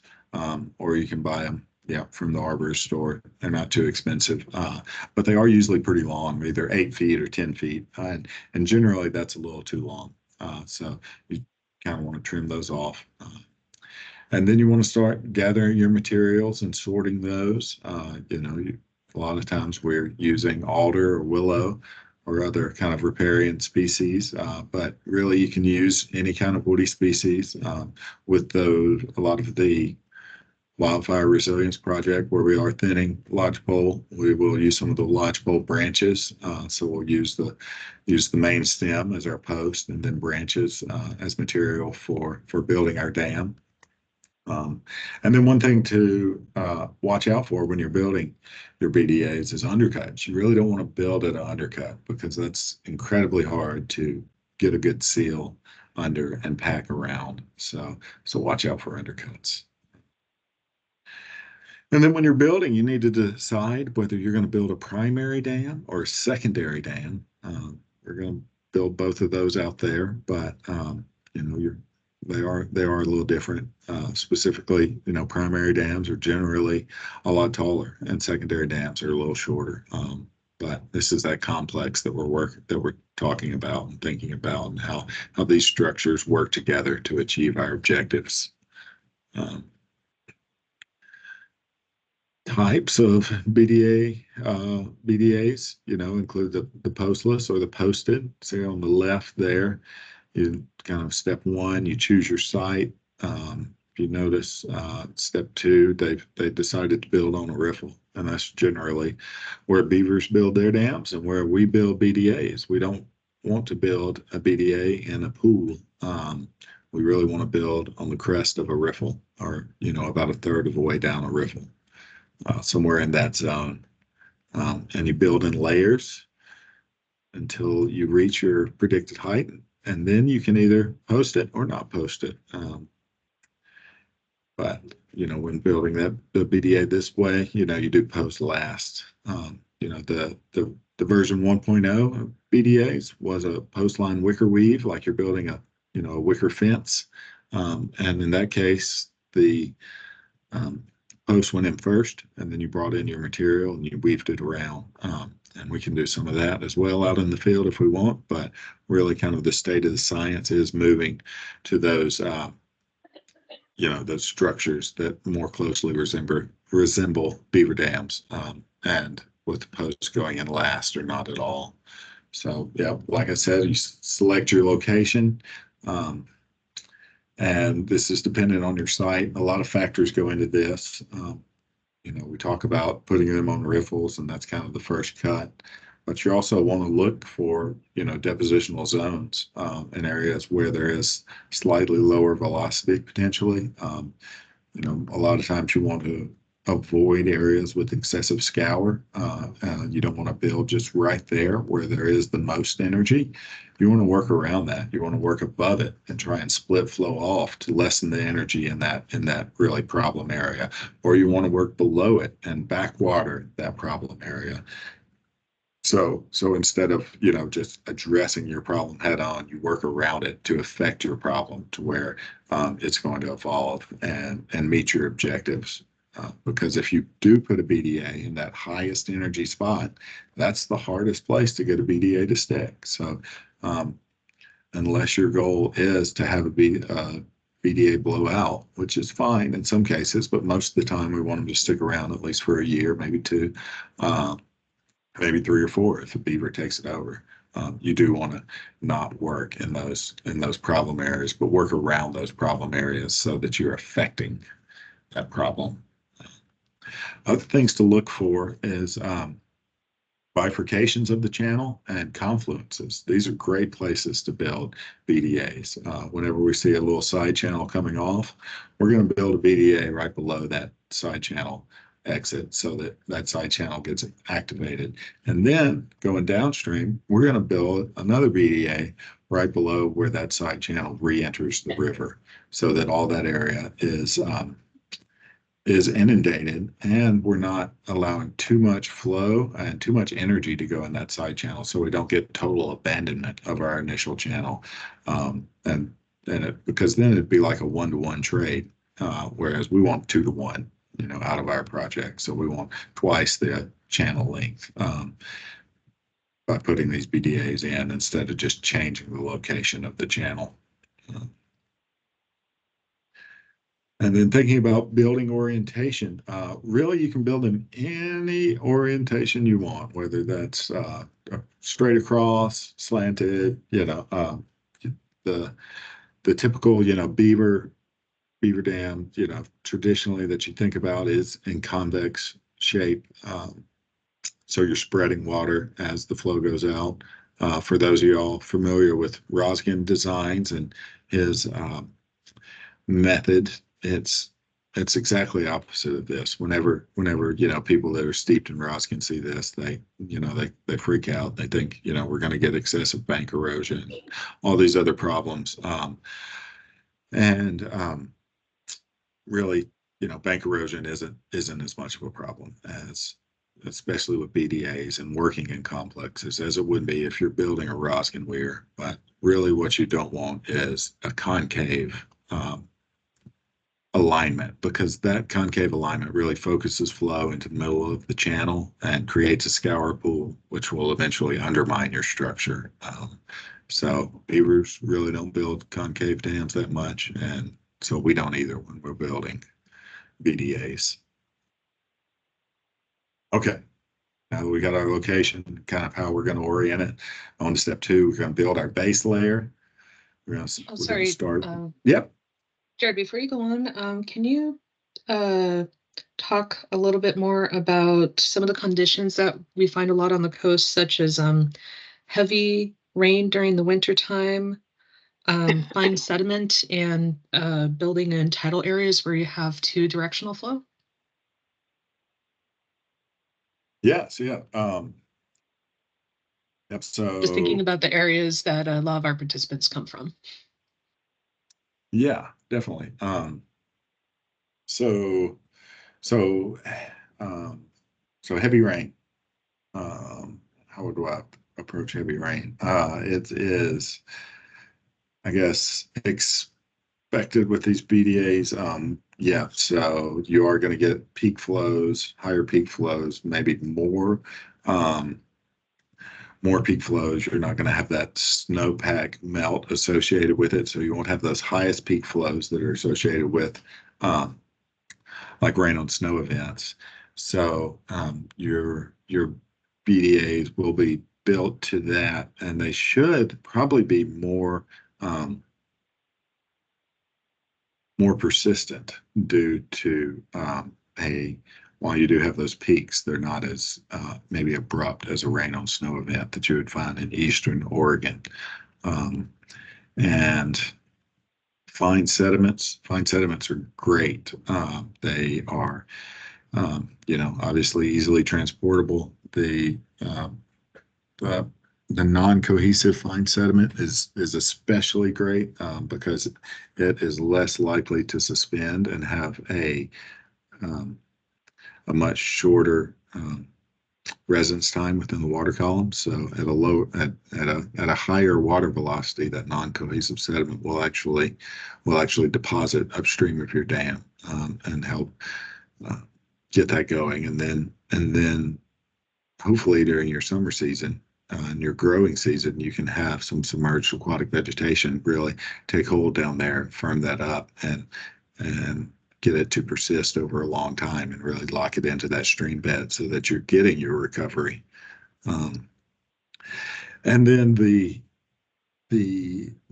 tidal influence here, yeah, is super unique and obviously not something that's seen in Eastern Oregon and in Utah, where the Utah State guys developed this. But Michael Pollock, who really was kind of the first to look at beaver dams and beaver dam analogs, is based in Seattle, and a lot of his research was based on the persistence of juvenile coho in beaver dams in these coastal systems. So, beaver dams definitely and BDAs definitely have their place in these coastal and tidally influenced systems. There's a really good study out of Alaska looking at different elevations of tidally influenced beaver dams and their persistence and how they're used by fish. But the kind of the take home, like everything else, is you need that diversity and that complexity for different life stages and different meteorological events, whether that's a storm surge associated with a low pressure system coming in, or our usual high tides that come, the king tides.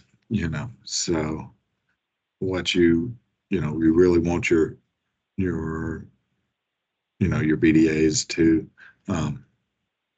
to be pretty tight, to hold water back, to allow the BDA to overtop when the tide is coming in, and then as the tide goes out, that water stays there in the channel up to the crest of your BDA, providing habitat, providing all the benefits to your species that are in that area, and then once the tide comes back in, allowing those species to exit if they want to, or remain. Thanks for letting me spring those on you. Yeah, totally. Yeah, no, that's great. Yeah, thank you for really helping me dial into our site-specific design questions. So keep them coming.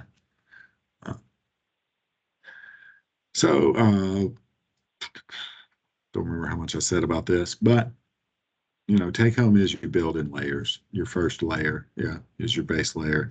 You'll put in some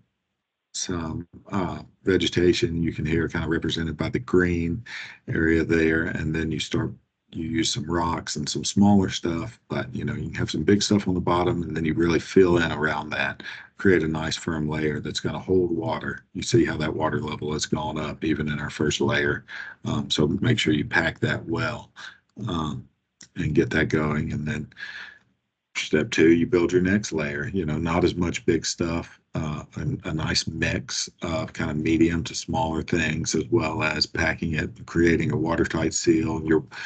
Your water level continues to go up upstream. And then finally, you build up to your crest elevation where your target is, and create your mattress for your overtopping flow, so that you aren't getting excessive scour just downstream of your BDA, so you don't get undermined there. And then finally, if you want to, you can put some post in there to help you feel better about how it's going to persist. Driving post, the question we always get is how many posts do we use? I think that's probably too many in this photo, but it does, like everything in life, it depends. So maybe for this project, they needed to use this many posts, but most of the time it's a function of how many posts you have available and time and your expected flow regime at the site, your expectations for persistence. But just remember, these posts are gonna be there for a while, and they, beavers don't use them, and they aren't the most natural. So most of the time I err on the side of less, but it's not going to hurt you to put more either. And it really is, like I said, really dependent on site conditions. But I'd say there are at least 2 to 3 times more posts than are necessary in this project. But there does look to be some large wood pieces, so that opposite bank, I think a lot of those posts are being used to really pin some larger wood down to the bottom that they're worried about maybe rotating out or floating out. So it's fine. You know, I'm not going to criticize anyone's work overly, so I'm sure this is appropriate for their site. It just looks like a lot to me. Okay, so on the actual site, not just in pictures. First, you prep your site, so you need a little work area to work in. You don't want to be too heavy-handed here. You want to protect your riparian vegetation as much as possible, but you also want to, create a safe environment to work in for you and for the other people working. So you do need to do a little bit of site prep. If there is already wood in the system, that in kind of the area where you're building your dam, carefully maybe remove that wood to be used later in your dam, but just put it off to the side, start building your base level, and then start incorporating that wood back into your structure. Of course, if you can, if that wood's there, use it, build around it, build with it. It can be a problem to get a good seal on your dam sometimes when you're using that wood, but it really is helpful, especially if that wood is embedded in the bank or anything like that. It really, um, minimizes your need for post at that point if you have any stable large wood pieces. So once again, first you build your base. You see this guy, he's just working in the shade, so that's smart. And he's down on his knees. He's not bending over a lot, and he's not coming back and forth into the stream. He's having people bring him material, so he's not stomping up and down the bank all the time, creating, soft spots or damaging that stream side vegetation, and building his base. You can see some green branches that are in there, as well as some brown, a little bit of brown and smaller stuff. And then I imagine there's rocks and a little bit of dirt that's in the bucket that's being handed to him right now. So continue to build that up. And then have a meeting, talk about it, think about it, see what it's doing, make sure everybody's on the same page. Don't get in a big hurry. But yeah, really just, make sure you're having good communication, make sure everybody understands what's going on, that it looks good to everyone, and make any adjustments as necessary. And then keep building, switch out. You notice the blue hat is switched out. He's on the bank now. Now we got the yellow hat in there building. That's important. You always want to switch out and take a break before you need it. If you work to exhaustion, that's when people get hurt. That's when accidents happen. So take breaks and switch off before you think you need it. And it's fun. We're not going to build that many BDAs out there. We want everybody to get involved and get some experience and get muddy and their hands in the dirt. And speaking of dirt, don't underestimate the dirt. You really need it to seal up your structure and create that upstream pool and create those effects. And I know it feels kind of weird bringing in dirt to the channel and putting it on your BDA, and you think about the wicker weaves and what you see of beaver dams when they're active and functioning, and you don't see a lot of dirt. But if you look at beaver dams that have blown out, you see that they use a ton of dirt on the upstream face. That's what they're using, that fine sediment. They're really helping to seal up the dam. So the wood provides the structure and the shape, and that sediment really provides the seal, so you can get a ponded area upstream. So even though it always feels like you're bringing a lot of dirt in, you're really just doing what beavers are doing under the water. They're excavating and they're pushing that dirt up and smoothing it out and really creating a good seal on their dam. And seriously, don't underestimate the dirt. You got to get a good seal on these things, because what you don't want is piping to occur and water to undercut and flow through your structure, and your structure just to be sitting high and dry with no pond upstream, because then you're just building a PAL, a post-assisted log structure. And that's, maybe that's fine if that's what you're building. But if you're building a beaver dam analog, you want it to be an analog of a beaver dam. So don't underestimate your dirt. And then integrate your mattress into the backside of your dam, once again, to address that scour potential. And finish it up, make it look good, have a final product that you're proud of. And so now you have one built. Maybe this is your primary dam, and it's time to build your secondary dam. Well, how are you going to do that? What's the spacing going to be like? Well, you want to eyeball it. You want the crest elevation of your secondary dam to backwater the bottom of your primary dam. So you want to provide a little bit of support for that dam so that, once again, to lessen that scour potential as well as help it seal up.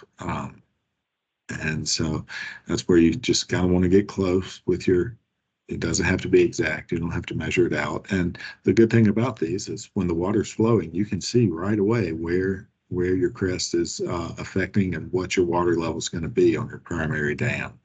So, just think about that with your spacing and your height of your secondary dams.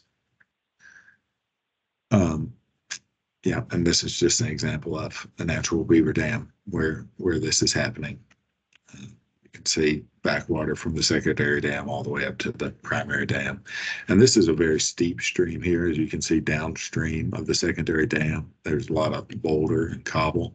This is a very steep stream. So our primary and secondary dams are really closely spaced because of that. Just the stream slope. Your secondary dam can be further downstream, the flatter your stream slope is. Again, you look at your, kind of in the middle there, your backwater zone of influence, your crest elevation, and you really want your head drop to be less than your dam height. So you want that secondary channel to bring that water surface up so that your head drop is not as pronounced.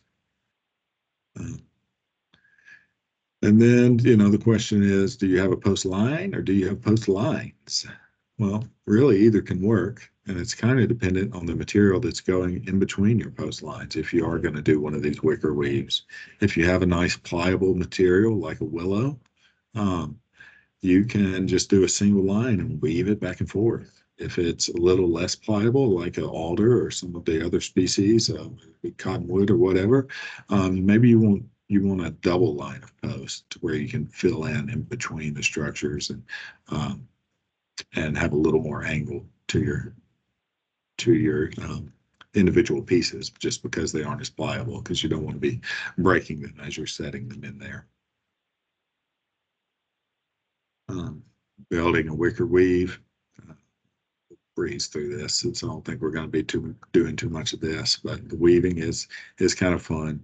People usually enjoy this.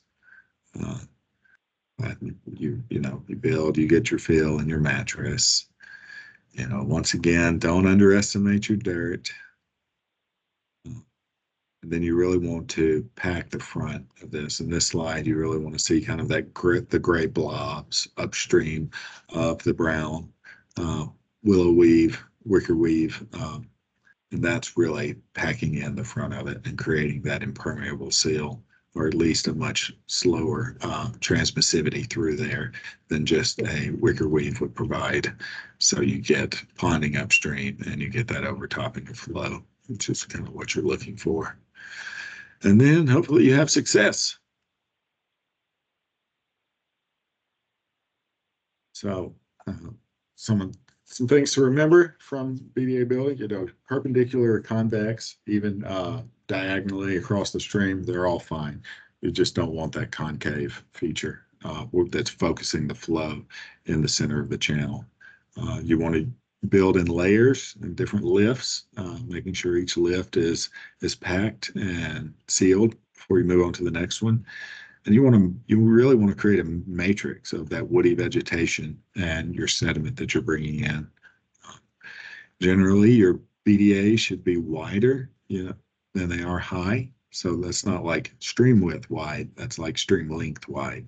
So if you're going to build a 3 foot tall BDA, the footprint should be 4 feet wide in the channel, and then spanning the channel.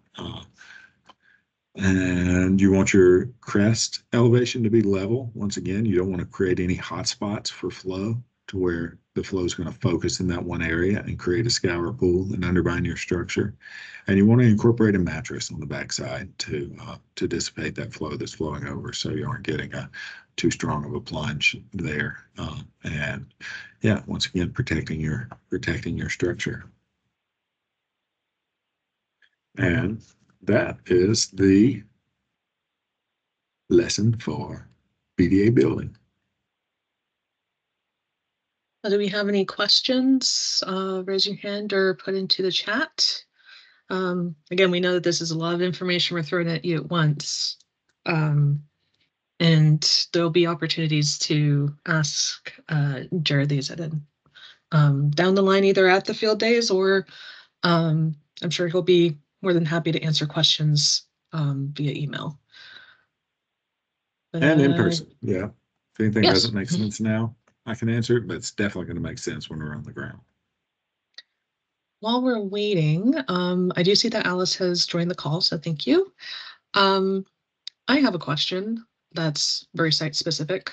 So if you have sensitive species like lamprey amicetes that use the sediment a lot, is there any additional considerations that you need to do when you're building one of these? Yes, definitely. So lamprey are a target of much research right now. Very excited about what's coming out and like beaver dam usage of lamprey. But, we know, we kind of sort the lamprey habitat into, type 1, type 2, type 3, and a type 1 habitat is these fine sediments, sometimes with woody material and decaying vegetation mixed in. But when we're out surveying for lamprey, that's where we see the juveniles more than anything. It's that fine sediment, sandy sediments. They're not typically, we don't see as many in the rocky gravels, although they are there as well. But yeah, generally you don't want to be taking sediment from the bottom of the stream when you're gathering sediment to build these BDAs. You are going to go from generally from the bank or from the off bank, and by doing that, not only are you gathering material that's easy to carry and transport, you're getting that root mixture and that root matrix that helps bind and pack into your structure, as well as starting to initiate that process of widening and aggregation of your channel upstream. And then you do want to, if you basically, if you have a lamprey hotspot, you want to avoid it, and the only way to know that is to look for them. And the same goes for mussels too, like we do have a lot of sensitive species in the streams that aren't salmonids. And so, you really have to be thoughtful about placing this and, preferentially, helping one species or another, and think about kind of the populations as a whole, and what you're doing. So that's what makes restoration so much fun. Awesome, thank you. Yeah. So since we don't have any questions right away, Damien, I know that you touched on the Dottie Ravine case study yesterday. Did you have more information on that, or did we cover that? I think we covered it. I think we covered it pretty well. Okay. Yeah, I think just after seeing Jared's presentation, I think, within a tidal system like we'll be working, I definitely would emphasize that use of fine soil, cohesive soil. That was something, kind of new for me too. I mean, working in, we talked yesterday too about stream energy, and we're working in this much lower energy system. So that even further, increases the need for using soil. And we saw that with the beaver dams. We'll see beaver dams out there in that system, and they really pack the front of those dams with fine soil. Maybe even more so than you would see in more your typical kind of alluvial stream system that has that's carrying a pretty high sediment supply, where you'll see maybe more gravel and cobble. versus these dams we're going to be building with these really packed, soil front to the dam. So anyway, yeah, that interesting component there to the construction. Great, thank you. Before we jump into logistics for the field days, I did have it on the schedule to go there over other considerations from Jared and Damien. Did you guys have anything else to add? Yeah, I would like to touch on safety. Yes, perfect. Okay, great. Presentation.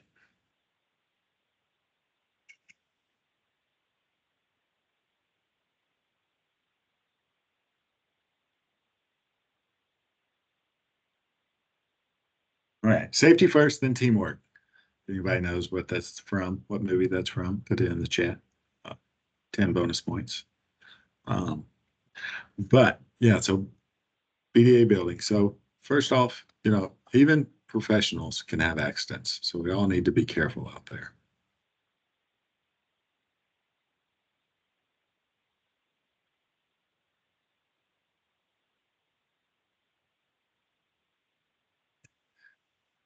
So I hope everyone could hear that. Was the sound on? Sound wasn't on, but we could see the video. There's like a really good splash that accompanies it.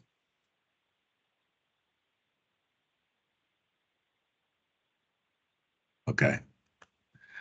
I won't try and figure it out, but you can hear the splash of the beaver falling in the water. It's pretty amazing. So, but yeah, so we don't want any of that. We don't want any big falls. And so imagine right now you're wearing your PPE. You've been trained on all the tools. We're feeling pretty good, but how we do it is also important. So, like I said, to prevent falls, when we're cutting stuff, when we're harvesting our materials, make sure you're cutting it flush and so that we aren't leaving sharp stubs that are going to poke people or trip people or folks are going to fall on. So whenever we're cutting to harvest our willow or alder, flush cuts as much as we can, close to the ground or close to the main stem. That'll help keep everyone safe. When we're building these BDAs, we're going to build first and then pin later. And that way, we're not going to have our post pounders way up over our head trying to reach and stretch.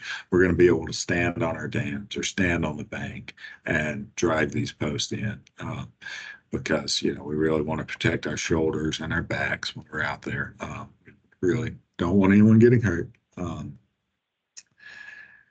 Saber was mentioning that it's been pretty cool there, kind of a long spring. So, if anybody does overtop their waders and gets wet, you really want to get out of your waders, dry off, put them back on. I don't think we're in danger of getting hypothermia, but depending on the day, we really don't want to. That water can be cold sometimes, but generally this is a concern when we're building in late fall more than anything. But overall, remember, don't be a hero. Safety first, then teamwork. Let's work together. But don't work too closely together because if you get too many people in here building a BDA, it's going to get crammed up. Somebody's going to get hit with a shovel or poked with a branch. So we'll be working at different locations through the creek, different locations in the floodplain. There'll be people building, there'll be people gathering material, there'll be people delivering material, there'll be people digging sediment and vegetation. And then we'll rotate, we'll switch out so everybody gets a chance to do everything. But really just work together, but not too closely together. Ask for help well before you think you'll need it. And also switch out before you think you'll need it. We're going to have a lot of people out there for the work that we're doing. So ask for help, communicate, and just really use your words as much as you can out there. That's how we learn. That's how we all stay on the same page.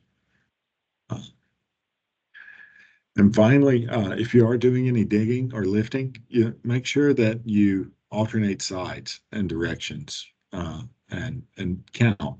So if you're shoveling, 25 is plenty per side. Like switch after every 10 or 15 or 20. At max, switch just at 25 per side. And you need to count, because if you don't count, you won't switch, you won't stay balanced. And you need to do that, because after 3 days, unless you're just used to manual labor every single day, which then you'll be wrecked. And you'll probably be tired and sore anyway, but you can actually hurt yourself if you just favor one side too much. So we'll go back over these in the field. I'll try and keep a watch out for everyone as well, and bring up the safety tips. But those are some of the main things to think about when we're out there. And yeah, really, really looking forward to it. Can't wait. Yeah. A couple of That's additional it. notes, and Alice, please feel free to add to this. But reserve staff, there'll be at least 4 of us, I think, on site, have up-to-date first aid certifications, and I think even a couple of us have wilderness first aid certifications. We will have first aid and some additional response equipment in the vehicles that will be parked very close by. We'll have walkie-talkies that can communicate to the visitor center if additional help is needed. And sorry, I'm kind of the safety nerd on site after particularly after a bad accident I had as a very young field technician. And we will have a big like 20-gallon thing of water that everyone can refill their water bottles with, like the big orange and white ones you see at sports games. So you're definitely going to want to make sure that folks communicate if they need help, if they start feeling, unwell or anything like that. Like Jared was saying earlier, safety first, then teamwork, and getting the work done is definitely a bonus, but we want to keep everyone safe, and learning is the primary objective here. Anything else from the team as far as other considerations?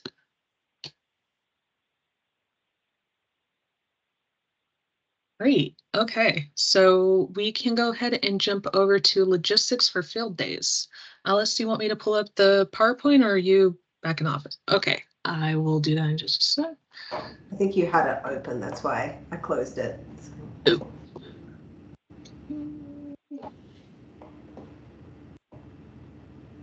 Yeah, I apologize everyone for being late. I've literally been standing in the stream all day, so just ran back in. I realized I'm glad that these cameras aren't great, because I'm kind of covered in mud and sweat and whatever else, but you're going to get used to that next week, so if you're coming out. And Jared, very good reason to be late. That photo behind you, that's from our neck of the woods, right? It is. Yeah, this is a hike any of the participants can go on if they've got any energy after building. Yeah. I don't think you're on the right slide. So I think further along it should be, I think it's like slide 19 or something like that. Next one. Wait, previous? Because you said 19. We're on 39. Oh, well, 39 maybe. What's the next one? Second. I could just keep going until okay, it's the next one. Okay, some workshop. Nope, back up. There we go. So Sabra, just jump in with any of the actual logistics with times and all that kind of stuff. I know some people signed up for all 3 days, some for 1. We're trying to encourage people to sign up for 2 at least, just so that you get experience with each stage of it, and you get to sort of get some extra practice on. Each day we're going to meet at 8:30 in the morning, and I believe go to around 2:30, I think, is on the schedule. Is that right? That's what we're hoping for. Okay. And so we'll walk through what that day will look like in a minute. So where we're meeting is at on Hinch Road. So Sabre can send out this information as well. But if you click on the next slide, so this is Seven Devils Road up the top here. This road down here is Hinch Road, extending down to the project site. And so I've got Wasson parking pinned there. And so those are the coordinates that were on the last slide and we can send out to you. Essentially, this road culminates in a parking area. It is going to be tight depending on how many participants we have on each of the days. And so just be kind of mindful. You might have to park a little further back along the road and just sort of be parking as tight as possible, I guess. And then there is a gate there. And so we'll meet at the top there. If you are running late, or if you don't see anyone there and, you know, I mean, I guess that's only going to happen if you're running late, but if you're running late and you don't see anyone there, just go ahead and keep following that road down, just walk through the gate, and you will eventually run into a big gaggle of people. So I'm going to drive down and Sabre with all of our equipment and tools. We've got all of our safety stuff. Jared and Damien, you're also welcome to drive down if you've got, you know, equipment or any supplies that you need to have on site. Any safety equipment, anything like that, we'll make sure that we're parking that sort of stuff right down at the site. So if you're just dropping your vehicle off, we'll park it up at the gate. If we have more of those tools and safety, and also we'll have vehicles down there. So if there is an emergency, we can get people out a lot quicker as well. So then the project area, so if you follow that road down past the Wasson parking pin there, you can kind of see the road extends across the floodplain. So where we are working is right at the end of what looks like a road. It's actually not a road. It turns into a little sort of footpath through tall red canary grass. So we'll be working down at that area for the most part of the day, the days that you're here. We're cutting the vegetation that we're cutting to build the BDAs will be a short hike around, oops, can you go back please? If you just continue to the bottom of the screen there, the drainage that runs right along the edge of the screen, I should have not cut this off quite so soon, but that whole valley there is full of willows. This site was restored 20 years ago and the willows are doing fantastic. There's a lot of beaver activity in there, and that's where we'll be accessing the willows from. And then we'll use an ATV to pull the willows back to that site where we've got the BDAs. And then, so just to go, Sabre, can you hover over Hinch Bridge there with your cursor? I don't know if you can see Sabre's cursor, but yeah, so if you go over Hinch Bridge, yeah.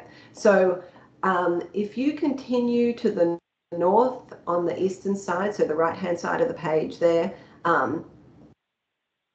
yep, so if you continue on, so go past that bridge and continue on to Tom's Creek.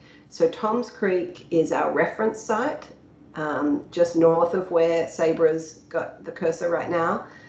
So that site is a minimally impacted wetland site and it has a lot of really nice beaver dams. It's functioning really well as a wetland stream complex, and it's really the kind of system that we're trying to get to. And so we'll be working on the BDAs in the morning, and then in the afternoon when the tide comes in, we'll go for a little field trip and head over there and go see some really nice dam areas. Okay, next slide, please.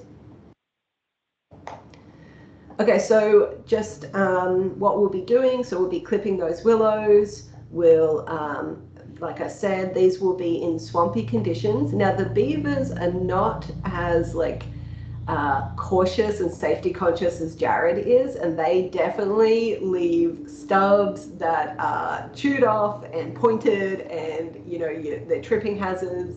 So this is an area that we're going to have to really keep our safety focus on and make sure we're not, you know, tripping over these, and just working really, you know, slowly and cautiously. So we'll go through that on the day, but they are kind of swampy conditions in here. The beavers have really wet the whole area. So we'll have waders and everything, and I'll get to that in a second. There will be building dams, so this will be in-stream work, getting wet, hopefully not too wet. We'll have waders on, but as you know, Jared mentioned, if you like fall over in the stream and you get water in your waders, having a change of clothes is a great idea for sure. We'll be collecting sediment, and so digging, transporting buckets of sediment to the areas where we're building the dams. We'll be, again, in the afternoon visiting those beaver dams and reference site, and that's just a fantastic place to really get a picture of what we're trying to achieve. So next slide. Real quick, we have a question in the chat. Will we get a chance to see the log cribs being used to mimic nurse logs? You will not, but if you want to come back in the fall, you can help build some. Yeah, we won't be putting in the log cribs until the end of the fall, but we can show you some swamp. So we can show you some Sitka spruce forested swamp and some nurse logs, so where they're naturally regenerating from nurse logs, which are kind of fun. So we are working in a tidal area, which adds some challenges. So ODF&W have advised us to reduce our impact to fish in the area, to work in a low and incoming tide. And so I've got these tide graphs in here, just kind of pointing out, and this might be more for Jared and Damien and the team to kind of really picture what we're doing and when, is we have, we are about an hour. So if you look at a tide time here, it says 8:44 is the low tide, but it's actually added an hour on it because we're at head of tide here, so we're pretty far up. So our tides are about an hour off. Next slide, and then you can skip to the next one as well. So you can see here the low tide gets later and later each day. So we're just going to be mindful of that because we want to be really in the stream building at those lower tides. And it's a really good low tide. Negative 1.8 on the first day is a pretty decent low tide. So we have a bit of time to work on it out here. Next slide. Things to bring and things we will have. Sabre already touched on this. Bring your own water bottle if you have one. We'll have a container, a bottle, large container of water to fill it. Sun protection, we will have sunscreen and insect repellent on site, but if you have a favorite brand or you're particularly sensitive and you want to make sure that you've got it, just be really mindful of sun. Hats as well, really good idea. And then, obviously wear clothing, but clothing that can get muddy, a change of clothes in case you get really wet, that's a really good idea. I personally like wearing long pants and long sleeves. I got all scratched up today because I didn't follow my own advice. And so that's but you are going to be putting your hands in the water and getting those sleeves wet. And so it's kind of a personal preference, but just remember, that when we're working in the willows, there are things that you can scratch yourself on. We are, it's not a sterile environment that we're working on. Things, the sun's out there, the insects are out there, the scratchy plants are out there kind of thing. So just dress appropriately. So we will have waders and gloves and wader boots, but if you have a pair of waders that, this is, you like them, they fit, and you really want to bring them, that's totally fine too. We have a lot of different sizes, and so I would be surprised if we couldn't accommodate you in your sizing needs. But if you did have a pair of waders that you really loved and you wanted to bring them, feel free to do that. We just ask that you rinse them or clean them off beforehand because this is an active restoration site if you're coming from too far away. Yeah, absolutely. That's a good reminder. Okay, is that all I got? I can't remember. Oh yeah, so I just threw our contact details up there. I know many of you have already been receiving information from Sabre. Well, all of you have. So, you already have email addresses, but down on the site, Having my cell phone is probably a good idea as well, just in case you need a backup contact, you're lost or you don't know where to go or whatever else. Feel free to text or call me. Cell service is not fantastic, so if you have, it depends on your, what service provider you have as to whether or not you'll get cell service on the site. My personal phone doesn't get great service and my work phone does. And so just be mindful that we are kind of pretty remote there as well. And that's why we'll have those walkie-talkies, and we have a Garmin InReach as well that uses satellite to connect if it's needed. So basically any questions that people want to ask about just prepping and planning to come and visit, and what to expect on the days that you're here, what to bring with you, anything like that?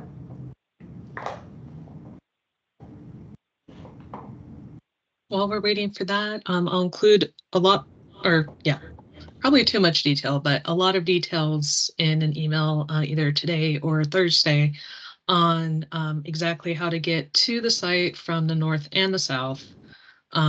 There will be signs on posts coming from both directions to make sure that people hopefully won't miss any of the turns, since I would not necessarily trust Google Earth to get you exactly where you need to go. We've had problems with that before, so use the pin to get down to that fine detail, but don't try and do street directions.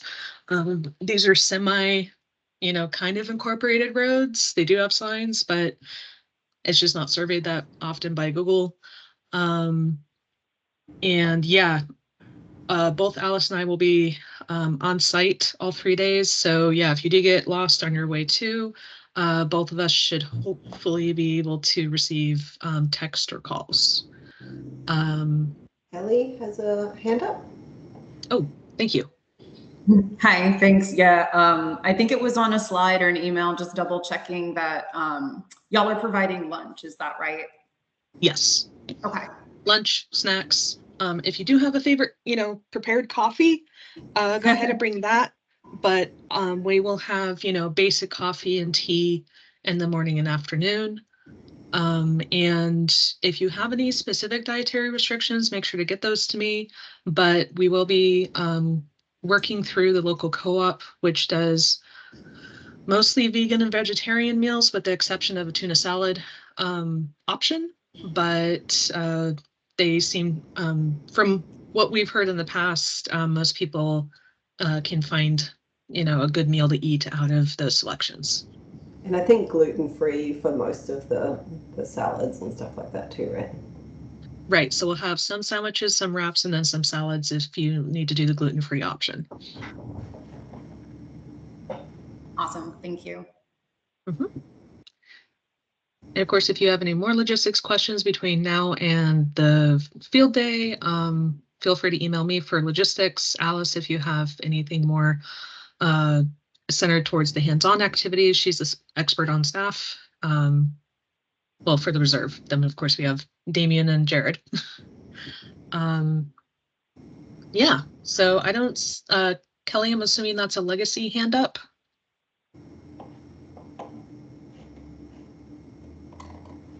Okay, Sorry, and yeah. no problem. Just wanted to make sure. Okay, oh, we have something in chat. No, we don't. Huh. Charleston's come a long way since you guys were here last, and we actually have 3 coffee shops. But the problem is there's only one open. So on the 3 days of the workshop, Monday, Tuesday, there's 1 open, and then Wednesday we've got 2 open. So you'll be able to sample at least 2 of the coffee shops. So for the folks that are coming in from around the area, when you need to grab breakfast, and again, if you want your specialty coffee drink, I would recommend grabbing them in the Coos Bay North Bend area, because the Charleston village is pretty small and has a lot of their places don't open until after we'll be beginning. So that would be my recommendation. Charleston is only, depending on what part of North Bend you're trying to get to, or Coos Bay, it's between a 10 and 20 minute drive to Charleston from Coos Bay. So it's not too far apart. All right, I'm going to go ahead and stop sharing my screen. And working between too many screens today. All right, so I don't think we have any more questions coming through. Do you all have anything else to add before we wrap up? I don't have anything. Maybe Jared and Damien, Sabra can just stay on the call and we just touch base about some logistics stuff for next week. But I'm looking forward to everyone coming out here. It's going to be fun. I'll go to release everyone else that's not on the planning team for lunch or, you know, whatever else you want to use your extra 25 minutes for. Thanks so much for joining us. And yeah, look forward to meeting you all in person.